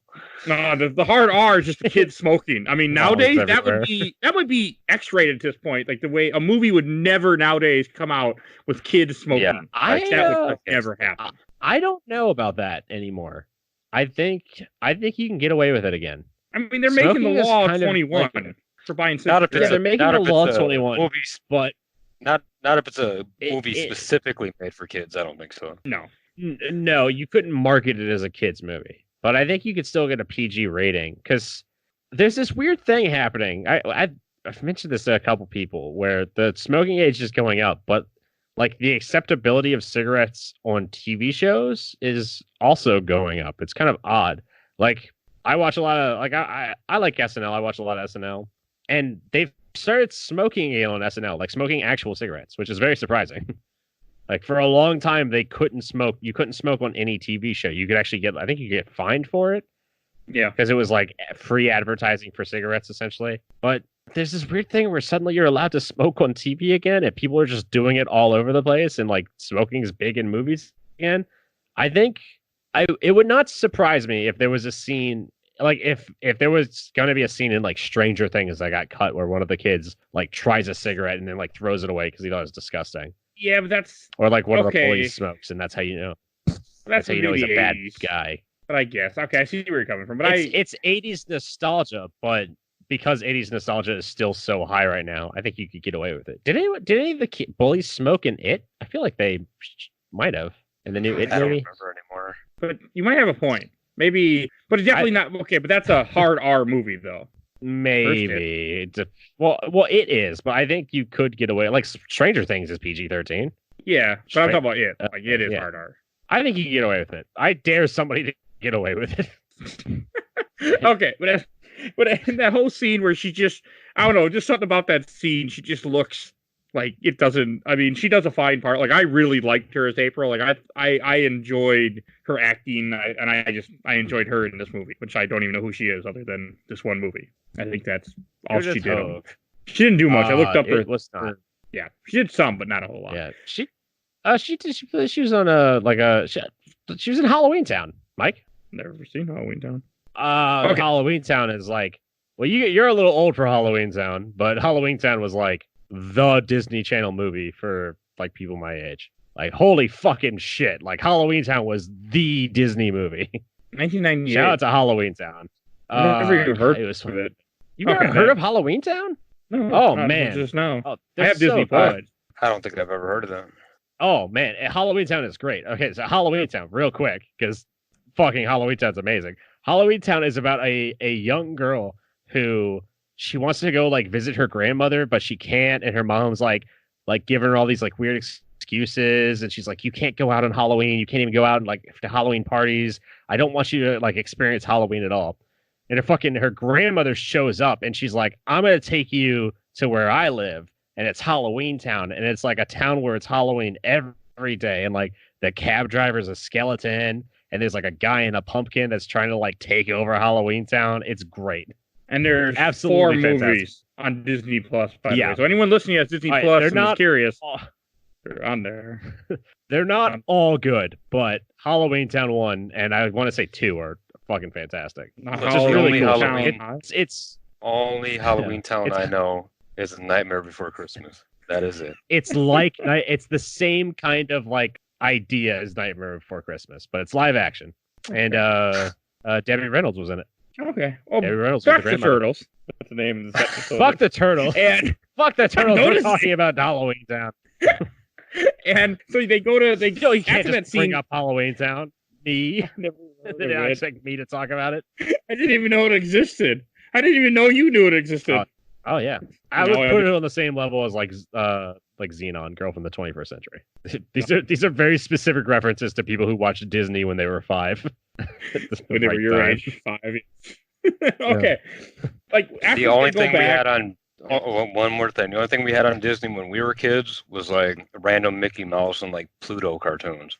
I don't remember anything else other than that. When I was a kid. Oh, they started doing movies at some point, like Halloween Town and Brink. Brink also very good. Terrible game for 360 and PS3. That was all multiplayer. No, you're thinking of. I know what you're thinking of, but I don't remember the name Brink. of it. It's called Brink. Oh, is it called Brink? It's definitely not. There's no way it's based off the MTV. No way. Okay. So after and that's when they find out that Splinter gets captured, which I think we have mentioned earlier in this episode. And that scene is kind of sad where they go back, and that's also there's a funny scene when we were talking earlier where Raphael gets in the fight before he goes on the roof to get his ass beat, and Donatello and Michelangelo look at each other and go, pork rind? Pork rind. And I remember for years I wanted to try a pork rind. Then I did. I'm good. Never again. Pork rinds are not good. I like pork rinds. They're not that bad. I enjoy them. I don't mind. I had them once, so maybe when I was a kid, but I thought I didn't like them. But I think it's I think that's partially a Southern thing. I think Southern people like pork rinds more than Northern people. And you are Southern. Yeah, we're below I think when you born below the Mason-Dixon line, I think, yeah, you just kind of expect it to like pork rinds. I never even like it's not Even if you something don't ever try them. you never hear of them. Just, I know I've seen them. Genetically predisposed to them. I mean, I hear about them a lot because I hear about barbecue a lot, and you know, people actually like a lot of people I know own their own like barbecue, like actual barbecue setup, and so more pig meat is available around here, I guess. So pork rinds are kind of more available. Like you can get some homemade pork rinds around here. Well, also, which when are you probably come better around than- here, nobody's barbecuing this time of the year. It's 0 degrees out. No. You could barbecue around here this time of the fucking year because even though it's January, it's like 70 goddamn degrees, and my allergies are killing me, which is why my voice sounds like shit. Over here in Wisconsin, if we hit 40 degrees, well, we can barbecue. Fucking 70 degrees right now. outside. God damn it. And it was 70 degrees, and now it's dropping to 40 overnight. So that'll be fun. I can't wait to fucking I can't wait to just die. I can't wait to just die of allergies. I'll be the first man to die of allergies. I don't think you'll be the first. All right, but then there's that scene where they were fighting, as we kind of did mention, where Raphael's getting his ass beat and then they all fight. That is a really cool scene. Still, I really liked it. Yeah, I do like the line when he's like, "You guys, that's structural damage," when they jump in and they all fall down into the antique store. I like that line. I've got a fun fact about the fight scenes in this movie because it was actually shot really well. Yeah, they're good scenes. All the scenes with the turtles, they are good scenes, but because the turtle suits were so heavy and cumbersome, all the scenes with the turtles talking and with the turtles fighting, they were shot in 23 frames a second and sped up to 24 frames a second just to give them like a more realistic look because they just like had that kind of Godzilla, like old Godzilla movie slow fight thing going on. They had to tweak all those scenes just a little bit. Cool though. I did not know that. Yeah, it's kind of one of those things where I think it adds an unintentional effect to the movie because you'll see some of the action scenes, you're like, wow, this is really fast. And it's just because they had to speed it up because it was too slow otherwise. But there's scenes where like they'll do like a backflip and it's like, holy shit, that was quick. Okay, you can't. I couldn't tell.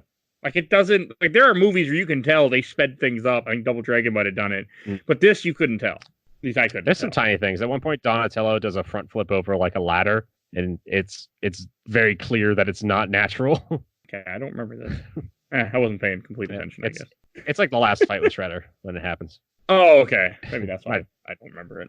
Oh, but also which is also kind of like I do like the part where the answering machine is burning and is falling down when she gets the voicemail. You're being fired, April, and then it falls in the guy's head and knocks out a foot soldier who's gonna die in a fire reef death. I did like that. yeah. That's not the part where I like later when like April is doing the same kind of thing where they've got her up on a pipe and she's got this big rod and it like. Is it Michelangelo that's just like coaxing guys into walking underneath of her and just patting them on the head and they're falling into a giant pile of ninjas? They're all unconscious. That's great. It's like cartoony, but this movie it's cartoony, but it hits you with the violence, it hits you with like the darkness, and then it throws in some like weird cartoony action in there. It's like an odd mix that I ended up kind of loving. It's a decent movie. I went into this not thinking I was gonna like it, and I watched it twice and I did laugh, especially at Casey Jones. But and then when you get to and then they all run away in a old, what would have been a 70s like peace van or something, I want to say. Yeah, her shitty old like Toyota van. That's that breaks down. It's just an old piece of crap van. But that's part of April's character. She's got to have the shitty old van because that's how she knows how to work on cars and stuff. Okay. It makes sense. When they're at the farmhouse, like we had talked about the scene where they throw him in a bathtub, and there's a part where she gets water and puts water on him because he's apparently drowning in the bathtub because turtles don't breathe through the water. And then when he gets up, there's no water in the tub anymore. The water's only in the tub when she reaches her hand, and then there's no water anymore. I guess he drank it all or something. I noticed that. I really appreciate the New Yorker logic of when they go to the farmhouse. She says something along the lines of my nearest neighbors are 4 miles away. I need to go to the phone and call my boss. And they act like 4 miles away is like a fucking century. It's like, it's for like, I have friends from a high school that I have friends that I went to high school with that live like an hour away from me. They're just like that New Yorker logic of like, it's 4 miles away. We'll never get there. How are we going to get there in our car? Hey, it's impossible. We should just give up. That because that part I do like that where Casey Jones tells her you've been fired and she gets all mad at him because he doesn't know how to talk. I like that part. Yeah. I enjoyed all their interaction together. Like after she's yelling at him, she asks him to fix something, and he starts calling her princess and babe, and then she's like, "Fuck you, I'm done." Just walks away. He's eating the apple. He's eating the apple, and then the chair just breaks and he falls. He looks so confused. And I really wonder if that was supposed to happen or it just happened. They just filmed it and went along with it. I don't know. It looked like weird. It was set up. Yeah, I like that part. Yeah, I think it was set up. It was a good part. I couldn't tell if it was like it was. It was funny, but I was like, I had the question of, did that just happen to him, or did April somehow make that happen to him? Or is he just like unlucky Casey? I mean, I guess part of me, my brain was thinking, man, this girl has a lot of money and a shitty car because she owns a house out of the city and she owns an antique store she's losing money on. But that was just, my brain as a 30-year-old thinking about this. I mean, she's got a lot of New York property. It's the adult logic of this is a lot of property in New York. How the fuck is she paying for all this on like I mean, she's like not a bad reporter, but like she's not making bank clearly. How does she own all this property in New York? But it's like a kid, you're like, yeah, of course she has this antique shop because that's where she needs to hide the turtles. Like you don't think about the logistics of it. It's just I know she has to have it. How dingy her apartment looked. Yeah. And that house looked pretty freaking shitty too. She can't afford. Yeah, that's the thing is she can afford all this property, but she can't afford to maintain it, so it's all falling apart. It's like she won the lottery and she's just really bad at investment. It's just like somebody told her to invest in real estate, and she's like, I guess I'll buy this shitty antique shop and this farm that everyone definitely died on. This murder farm. And then they do a good job on the farm of showing all four turtles how they're reacting to losing Splinter, getting their ass handed to them. I mean, Raphael's recovering. You have Leonardo who feels guilty for what he said. We don't need you in the high pitched voice earlier in the movie. And, he's watching over. You have Donatello Jones making stupid pun jokes with letters. I don't remember Michelangelo was doing. Probably eating. I thought you combined their names for a second and said Donatello Jones, which is an amazing like R&B singer name. Ladies, I'm Donatello Jones. That's my new DJ name. Oh, DJ Donatello Jones. That's awesome. When you said DJ, I thought you were thinking of a guy named DJ that was from New York who used to be on this podcast. No, I was thinking of DJ from The Last Jedi. And, oh God, I reminded myself of it again. No. So one thing we haven't covered is go ahead. Is it your favorite farm sequence in a Marvel universe? Oh, no, but I don't really like Age of Ultron. No, yeah, sure, because I don't like Age of Ultron. So, yes. I think it's the best Marvel. It's the best farm scene in any Marvel movie, even though this isn't a Marvel movie, but it's a Marvel movie. I disagree with that logic. But Rich, you were going to say? We haven't really covered much of the Shredder, I think, this whole time. He's not in this movie that much. Well, they haven't covered much of the Shredder at this point. One of by the farm scene, a little bit. But just for example, like one of the best parts of the movie to me is when they show his entrance for the first time. Yes. And they roll out the carpet. Yeah, they roll out the carpet. He got that tight, like silver and black tiger cape or whatever he's got on, and it's super badass. It's a good scene. I would say it's on par with Raul Julia in Street Fighter, like that level of like perfect. Like this actor does not belong in this movie. Like this is and there's just the music. The music we haven't really touched on that very much in this either, but that scene right there is a good reminder of how well the music was done by John DePrez. Yeah. It's very fitting music. I'd rather not have any other music at that scene at that time. That guy did a very good job with the atmospheric music of the movie.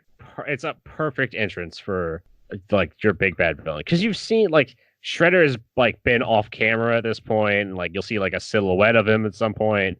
Like at some point he's like when he throws the knife at his wall of TVs, because he's a villain in the 90s, so he has to have a wall of TVs, but they're all just on the same channel.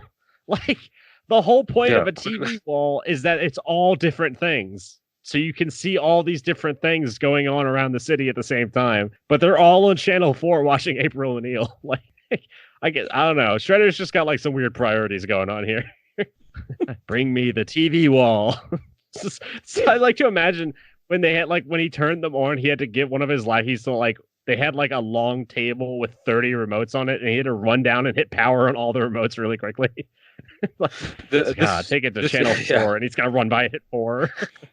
They took a different turn with this too, because they really don't show him in action until the very end. They don't show how much of a bad he looks super badass. Yeah. But you can't tell just how badass he is until that rooftop scene near the end. So but it still pays off. It still works, and a lot of movies I don't think do that either. I did like. We mentioned that. I mentioned that. Yeah, he's great. It's just everything about like the costume is on point. He looks exactly how he should look. It's got like that chainmail thing going on. Yeah, I like how I mentioned there were 2 murders in this film. Shredder is not the other person that commits murder. It's his like underling. Sure, like his underling like kills a guy because he's upset about Shredder. Shredder doesn't kill anybody. He died, didn't Tatsu? he? Yeah, Tatsu like punches the foot soldier in the chest and kills him. Well, no, that kid is actually, because there's a little bit of dialogue afterwards where they're by him and they're like, oh, he's still breathing. And they put that in there on purpose. And the original way they were gonna do it is, he was gonna kill him. Okay, that's cool. That was something that was dubbed after Steve Barron left. So I'm gonna go ahead and say that kid fucking died. that kid is dead. He was definitely supposed to. So. This is a really dark movie. As far as all the actors were concerned, this was the scene where that kid died. So, in my mind, he got fucking that would have killed. been a great that would have been a great turning point for Danny too. If he would have seen that and then holy shit, he died. I don't want that to be me. He was there for it. He was there, but like it wasn't his turning point. It was just like, it was that part for Danny was a kid gets killed. For all intents and purposes, a kid gets killed. Like, afterwards they go like, oh, it's okay, he's still breathing. Like that's the level of the dub that they put the fucking effort into. But the kid it was pretty dies. Too. They all still breathing. Yeah. And then Danny's watching it, and that's not the point where he starts to question the fucking Foot Clan. He's like, that's a little odd. He has to wait till he sees, to be fair, he sees a giant rat hanging on a wall, and that would make me question a lot.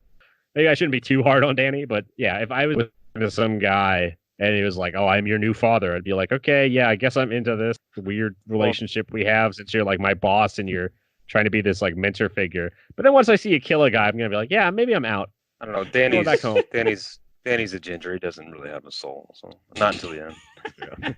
He's like a dyed ginger. It doesn't look like he's a natural ginger. It looks like they dyed his hair red. Really? You think so? What about his eyebrows? Aren't they red too? You can dye eyebrows. It was the 90s. People were dyeing everything. It's probably why it looked like he didn't have it. Danny was played by Michael Turney, who does not have a Wikipedia page, so that's not a good sign. Because he didn't do probably a lot. He also has no picture on IMDb, so that's a thing. This is his only movie? He was in... Oh, he directed a couple movies. Interesting. He was in 2 other movies. He was in The Cost of Living, and he was in Spike of Bessenhurst as Bar Mitzvah Boy. Wow. So, Danny, ascension there. Yeah. This was his biggest movie. That's not even a joke. This is his biggest movie. And he directed a couple shorts. He directed Normal, which is like a weird movie. And he's directing a movie called I Know Where You Live, coming out in 2020, which might be a horror movie. That might be interesting. I like the title. I like the poster. It's interesting looking. How did we end up here? We're talking about Ninja Turtles, man. Sure we are. Okay. I'll check out Michael Turney. I'll watch Michael Turney later and report back and let you know if he's like a hack or not. Okay, so when the scene I kind of joked about earlier, right before they leave the farm to go back to New York, because it's very far away, and there's that scene where they all go out by the campfire and they see the ghost of Splinter, or he talking to them telepathically, and all I can think of, he's a Jedi. That's all that pops in my head. Is Jedi Splinter. I mean, it is like. It is blatantly a Star Wars. Like, it might not be... They might not have been trying to reference it, but they just copied Star Wars straight up. Like, first he communicates to Leonardo through the Force, like, straight up Obi-Wan style. It's like, Leo. Leo's, like, in the woods. It's that scene of, like, the camera zoom in, like, Splinter? Master? Goes, he gets all the other Ninja Turtles, and they have, like, a fucking, like, vision quest next to this fire, and summon the mind astral projection of Splinter, and he's not. It's dead. which is weird. No, he's not dead. He's just not there. He's just chained up. It's an a few miles away. But one thing you can't deny is the emotion of that entire scene. Yeah.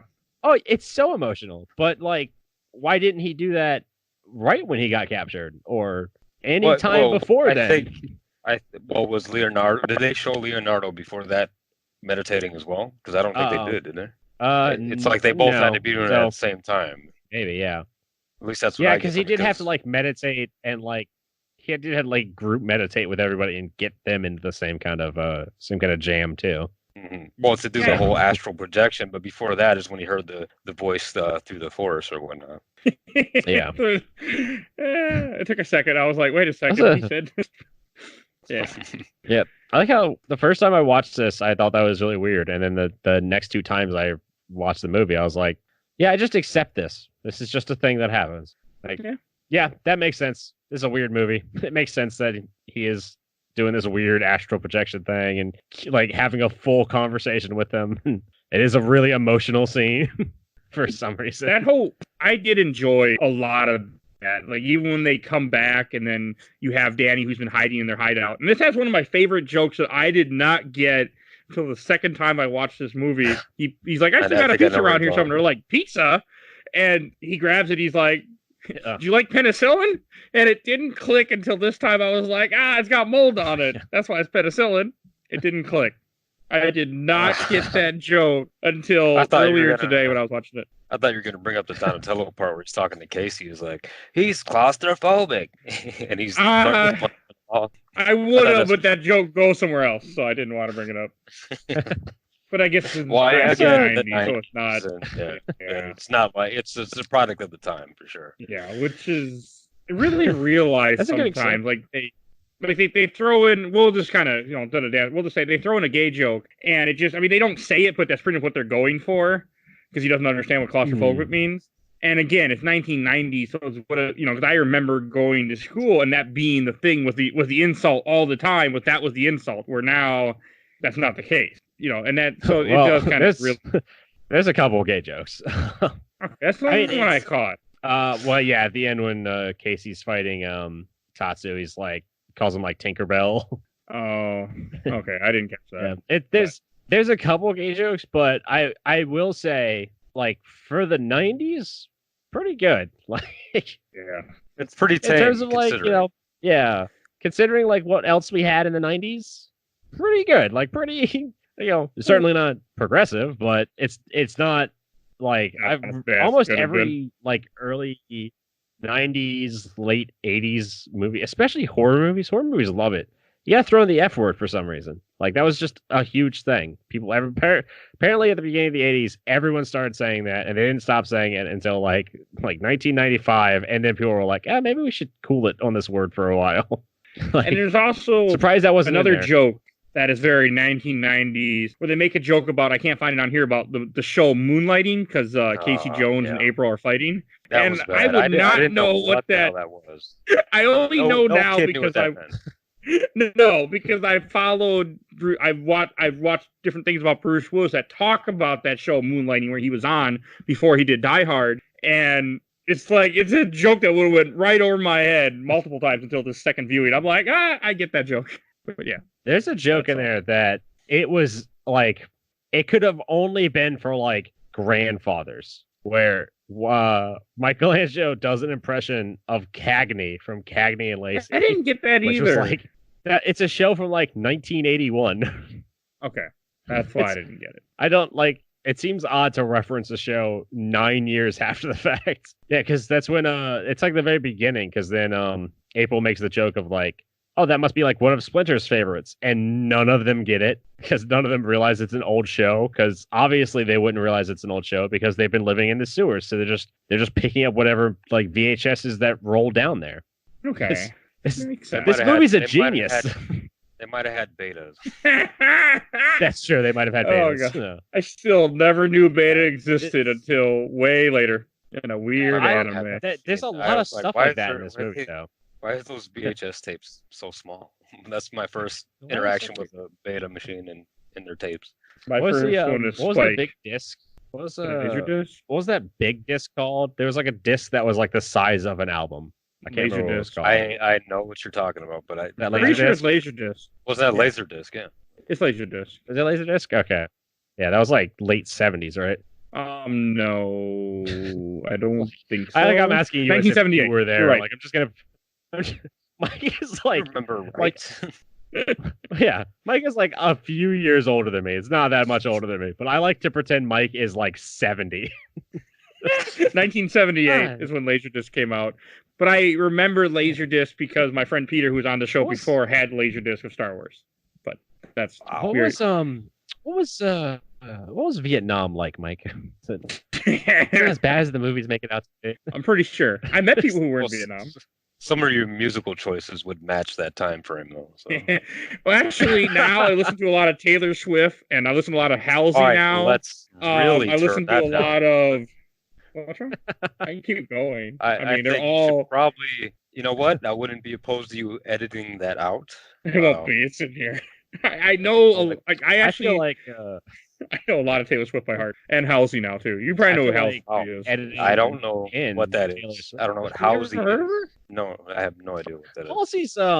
Halsey is I think Halsey's a better singer performer than Taylor Swift. Halsey is not. Probably. I would give Halsey a hotter. pass. Taylor Swift That's is like for a sure. little bit too much. Oh, yeah, there's that too. She's got that pink hair.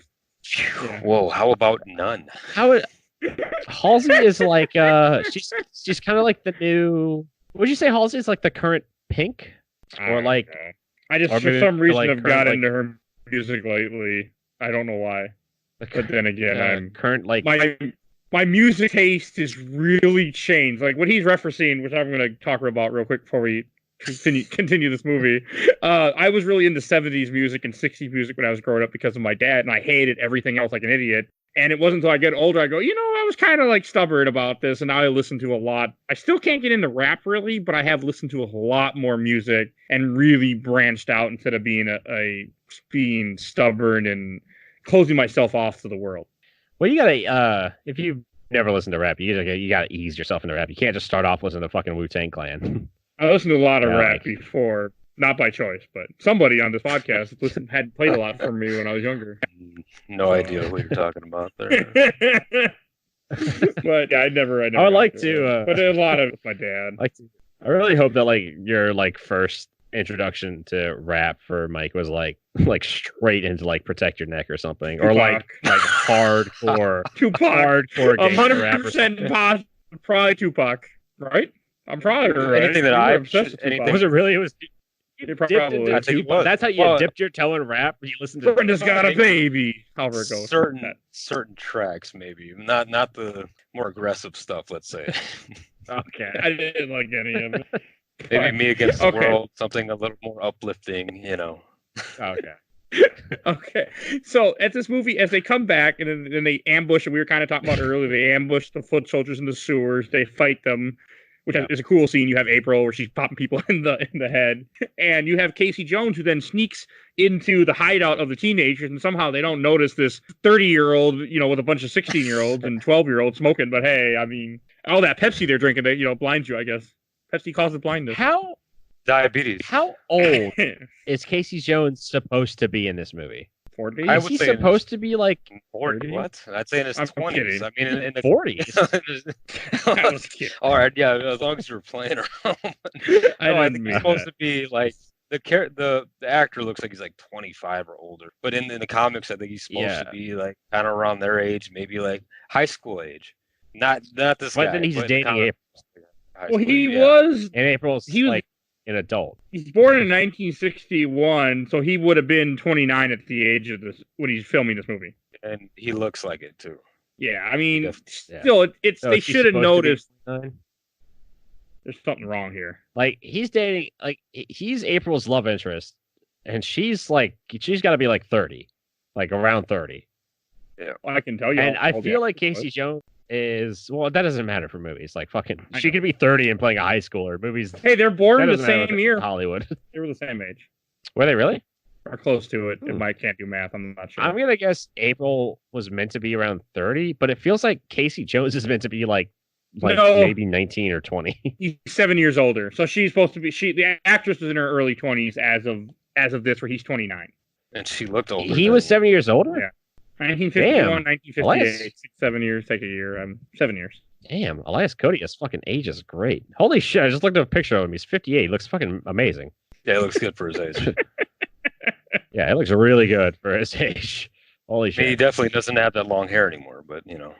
Yeah, I wish he did. I wish he still walked around with the hockey mask and a bag full of sports equipment. That'd be funny. I mean, they do have that line in this movie where he talks about he was a professional hockey player for like a season. They bring it up. Yeah. Yeah, which I did like. That kind of fit the character. That, you know, these are all characters that are kind of down and out in a way.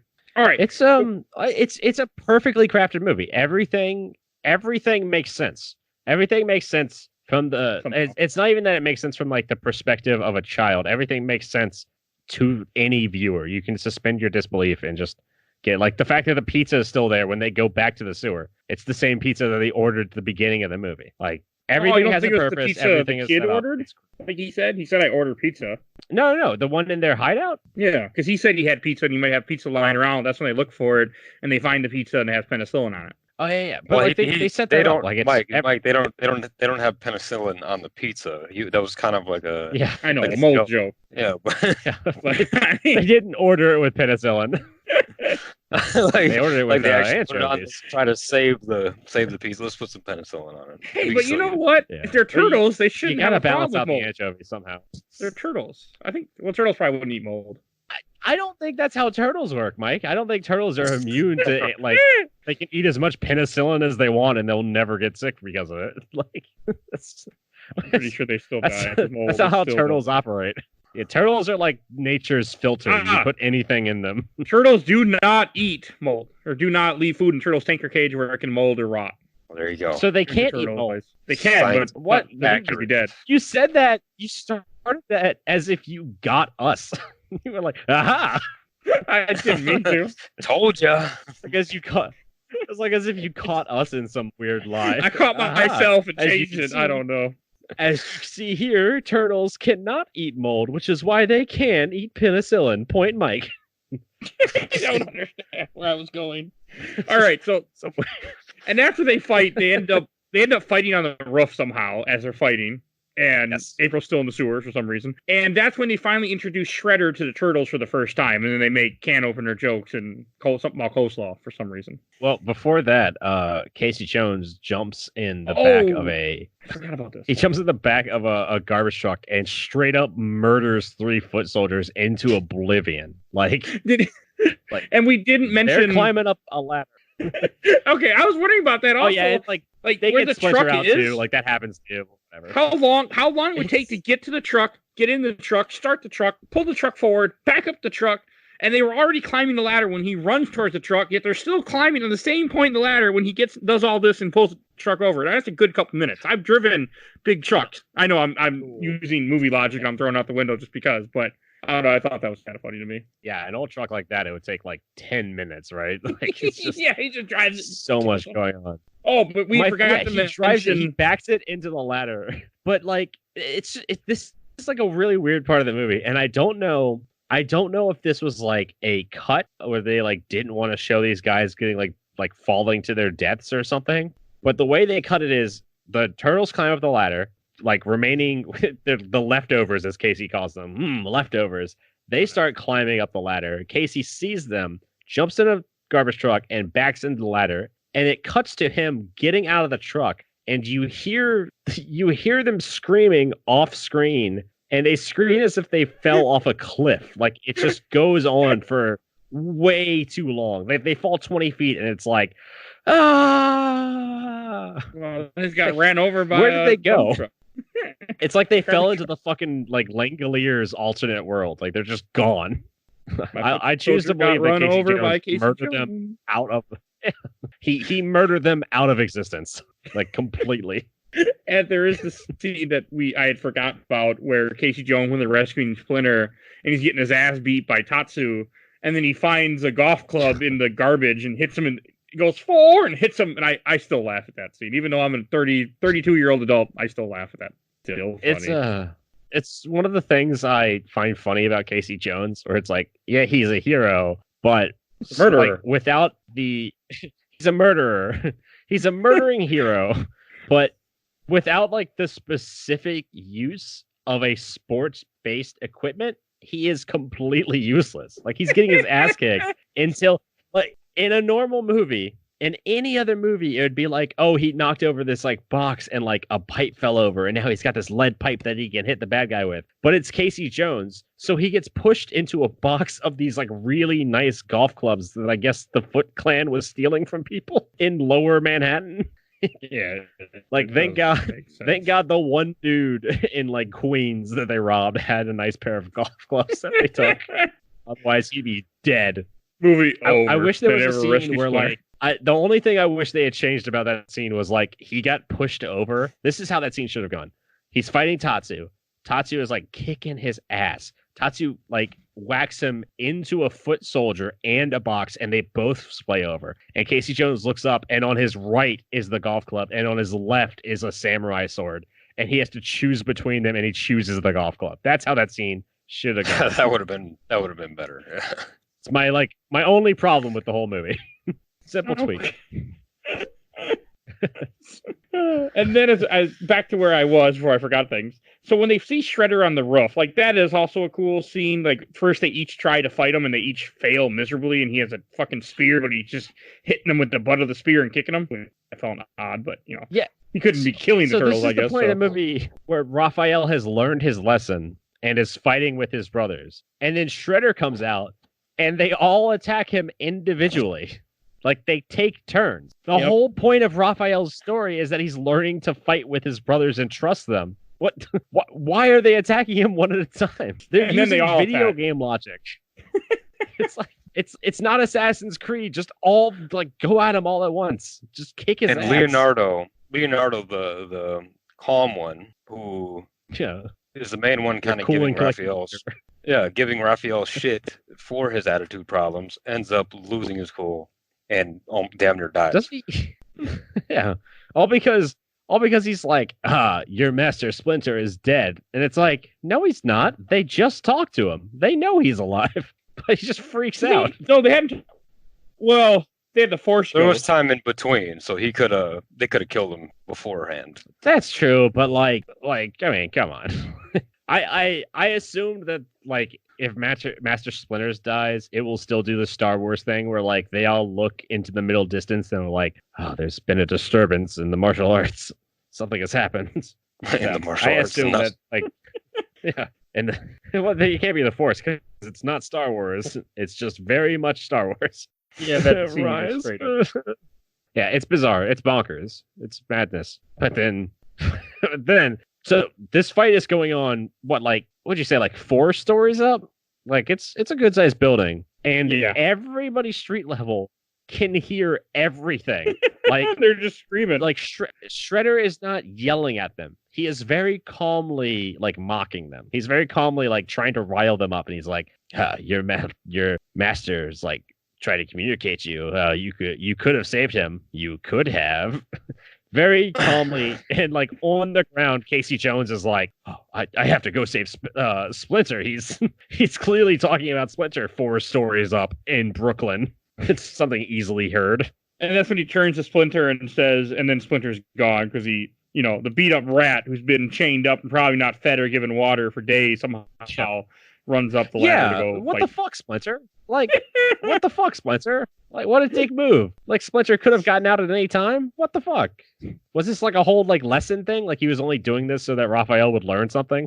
And then when they're fighting, and then I want to say it's Splinter who comes up top of the roof, and he's the one that ends up beating Shredder because they can't do it. Wow. And he uses the nunchucks to defeat Shredder. He beats Shredder in the same way that Shredder was about to beat the Turtles, where he he says some like inane like kind of mocking thing, and Shredder, who has been nothing but cool for the entire movie, suddenly loses it and charges Shredder for no reason. He's just like, fuck you, rat. It's just like full speed goes at him. And another thing that was set up perfectly, because Shredder pulls out the nunchucks, which he only got because all the other turtles had to throw them off the side of the roof.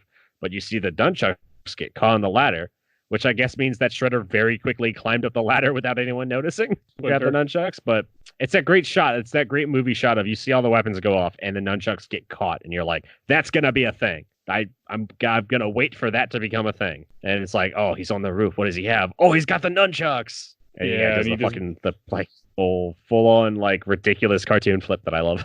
He beats them just by standing there, and then he just throws him over the edge, and then he's talking to say he'll die with no, and then he throws a knife at him, and then he lets go, and then he falls into the garbage truck that they so carefully placed, and then Casey Jones like, oops, I'm gonna commit murder, hits the button and just squishes him. Yeah, well, he doesn't die, Casey. Well, I know, but still, he only doesn't die because they made a sequel. He was probably dead before this. Yeah, if this movie wouldn't have done good, but he was dead. Same thing with the first comic, though. He was supposed to die in there, but they brought his ass back. It's like in the terms of the movie, they kill him. Like, they don't know that a sequel's happening. This is their scene. Like, we can assume that Shredder is dead. If we're only looking at this movie and ignoring the sequels, Shredder has fucking died. And it's like, he hasn't even killed anybody. He's a pickpocket. He's a guy who like organizes pickpockets. He's like, yeah, sure, he's like threatened some people's life, but it's New York. Everybody's threatening each other's life. That's New York. It's New York in the 90s. The guys who mugged April at the beginning of the movie are worse than Shredder. Like, they deserve to die more than Shredder does. It's so weird. Casey kills him so casually. It's any other movie, and like that would be any other movie, and what Casey did to Shredder would be the reason that the Turtles are trying to kill Shredder. Like, well, Shredder is a murderer. It is not in the present time. He did kill Hamato Yoshi, but you never and his woman. Yeah, that's true. Yeah, there's like the whole story of he killed him, but then like there's the story of other that. Than that, they don't show it. But and also like Splinter kind of has like some there's ambiguity about that too, or like Splinter's like, at least he says something at the end of that where he's like that's the story or something, or like, but he says it in a way of like, well, that's the story. It's like, what? Wait, what? Like, it's some weird like mundane line that just makes you not trust Splinter slightly. It's like, what does that mean? But is Yoshi still alive? Is this a setup to bring Yoshi back, or is Splinter fucking with people here? What's going on? Did Shredder steal Splinter's wallet like 10 years ago and he's just out for revenge? Just way over the top, bloody murder for this guy who took his visa. And then after they murder Shredder, you have the scene where the police chief shows up and he's talking to the kids, and you have Sam Neill, the head thug. That's what his character is named for this movie. Sam Neill. Or not Sam Neill. Sam. God, not Alan Grant. Sam Rockwell. I did this earlier too. I was like, don't say Sam Neill. Don't say Sam Neill. 2 hours later, Sam Neill. Sam Neill so badly. Like, I like Sam all Neill. Of these teenagers. I love Sam Neill, but it would be so fucking funny if it was all these like punk teenagers and then like 40-year-old Sam Neill in the middle of all of this, like in his same Jurassic Park outfit, like the flannel and the jeans. Oh, I have a funny story about this real fast before we finish up this movie. There's two things. I went to a convention where I dressed up as Alan Grant, and I had the hat and everything, and I went to Cub to get some food because I was hungry. And the woman looks at me and goes, "Nice hat." And I want to be like, "You don't understand. You don't recognize." Like, yeah, and I feel like she didn't get I was actually cosplaying. I remember I took off my hat and said, "Okay, I'm done." So I just, but yeah. She thought you were cosplaying, but she thought you were cosplaying as Pharrell. So. I don't think she thought I was cosplaying. I think she thought I was just dressed like an idiot. I was in Minneapolis at the time. So, or she really liked the hat, and she was like she's been looking for somebody. This was not the Leela cool. This was the mocking type hat thing. So you could nice hat. Yeah. But okay. So two things I want to mention about this movie. Maybe one, this might be a tragic story here, Mike. This could be a tragic woman. She's been out there looking for that partner that wears goofy hats because she loves goofy hats, but she has a problem. Sometimes she sounds sarcastic when she says things, and so she can't find love because whenever she compliments somebody on their goofy hat, she pushes them away. I should go find the picture. It's a really sad story, Mike. Okay.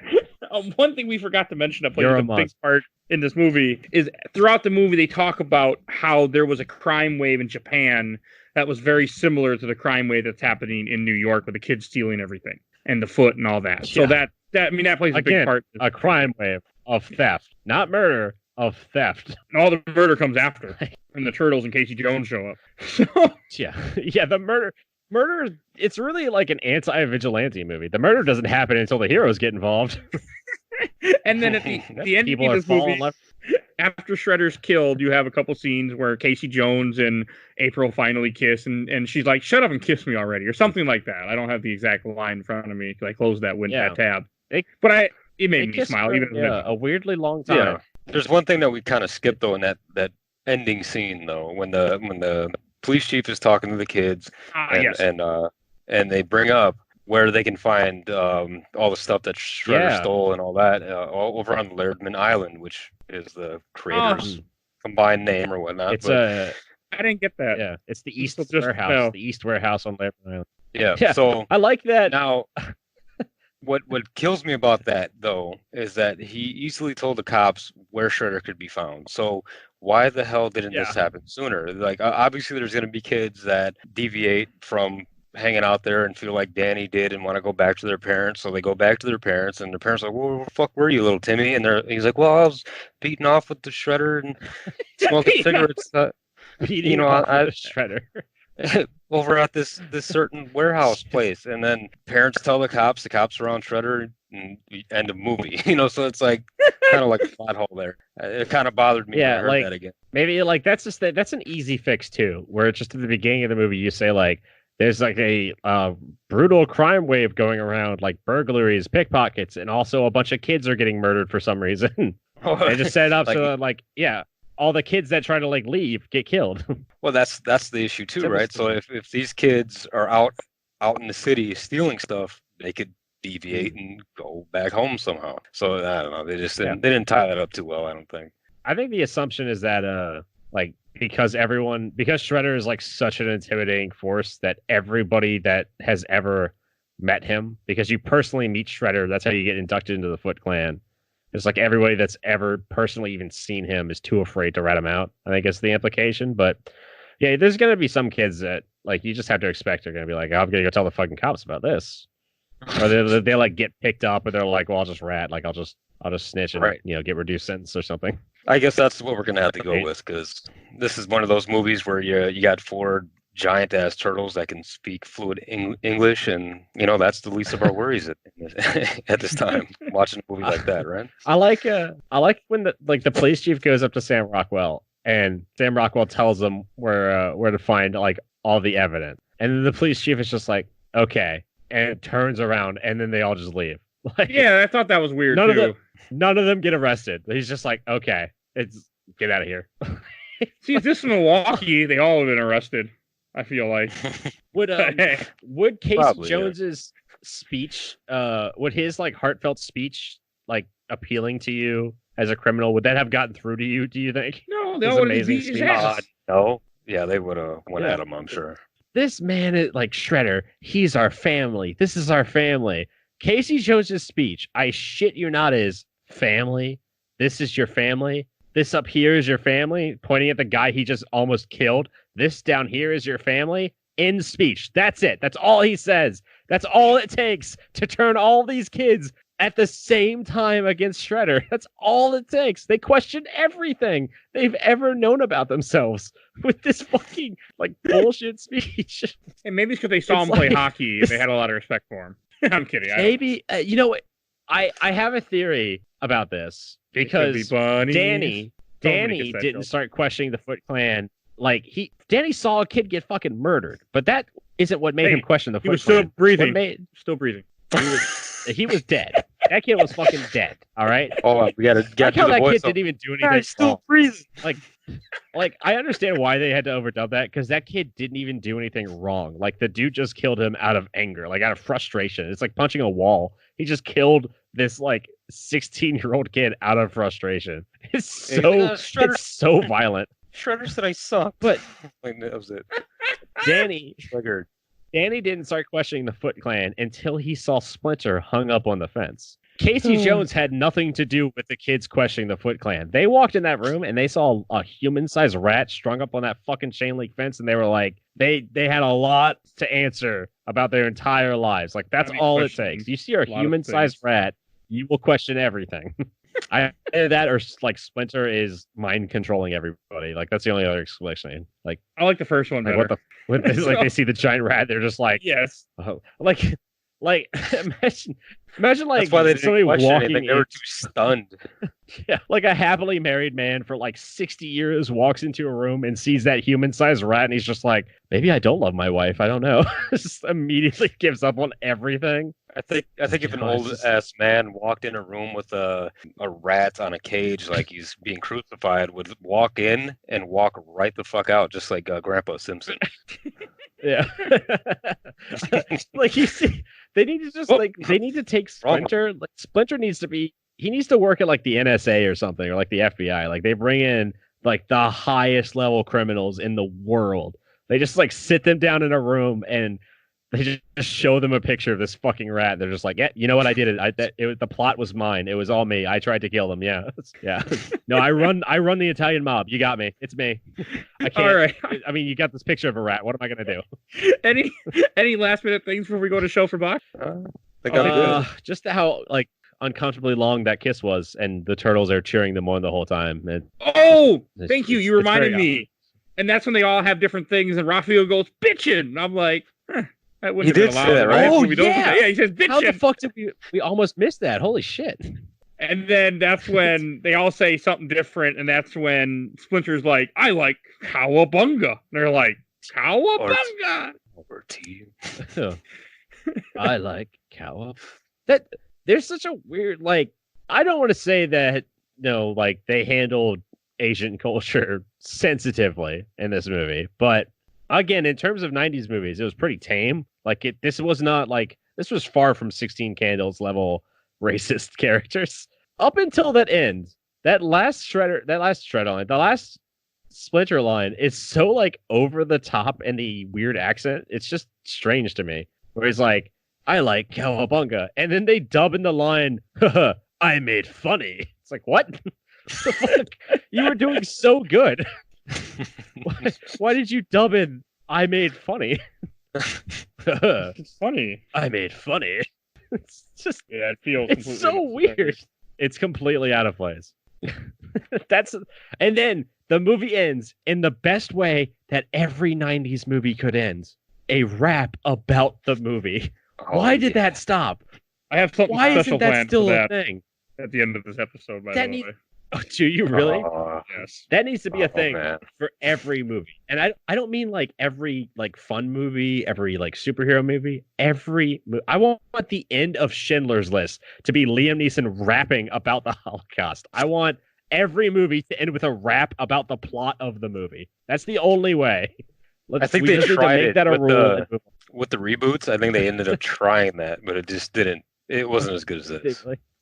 Well, I mean, when you sit through a shit movie, you're not going to sit through like an hour and a half of bad CGI in the hopes that like the rap is going to be okay and save it. No, the rap is not there to be the best part of the movie. It's just there to like tie a ribbon on everything. It's the icing on the cake. It's not even the icing on the cake. It's like the cherry on the cake. It's fucking. You need the rap. The rap needs to be there. Fucking Holes. All right, we're gonna go on to Holes is great. Show for Box. Wild Wild West ended with an amazing rap, which actually was better than the movie and kind of did redeem the movie a little bit. Nothing redeemed that movie. The movie's terrible. Oh, the rap was great. Wow, wow! It was sung by Will Smith. Will Smith rapped it. Wild Wild West. Will Smith made some bad decisions in the '90s and early 2000s. What if like doing that movie like every Matrix? Yeah. Okay, like how great would it be if like It Follows ended and like it faded to black and then they all started rapping about the plot of It Follows? That'd be fucking hilarious. That would take away the whole point of It Follows, I feel. Nah, it would, but like you know what it should be? It should be, instead of when you go see a movie in theaters, whether or not there's a post credit scene or not because the lights will come on or they'll stay off. That's if the movie said made by Marvel at the beginning of the movie or not, that's how you know. That's true. Other movies So- do it too, though, and they'll leave the lights down. Like, Yeah. that should be the thing. Instead of turning the lights on, so you know there's no post credit scene, they should just start playing the rap. Like, that's your signal to leave the theater. If somebody starts rapping, it's time to get up and walk out because there's not going to be any more movie. Go ninja, go ninja. Like that. Can't see me, but I'm bobbing my head. Yes. You can't see what I was doing Like, either. So, all right. I think we've said it went longer than this movie did. I'll make a petition. Yeah, we do. All right. Shelf or box? Stu, why don't you go first? Oh, easy box. Absolutely. Or not box. Easy shelf. I mean. What? Sorry. I was like, you just Easy put out how shelving. great Sorry. this movie is. You're like, fuck this movie. I apologize to everybody. I'm thinking about the rap from Wild Wild West. I am so sorry. It's just an average excuse for me. I'm just thinking about Wild Wild West now.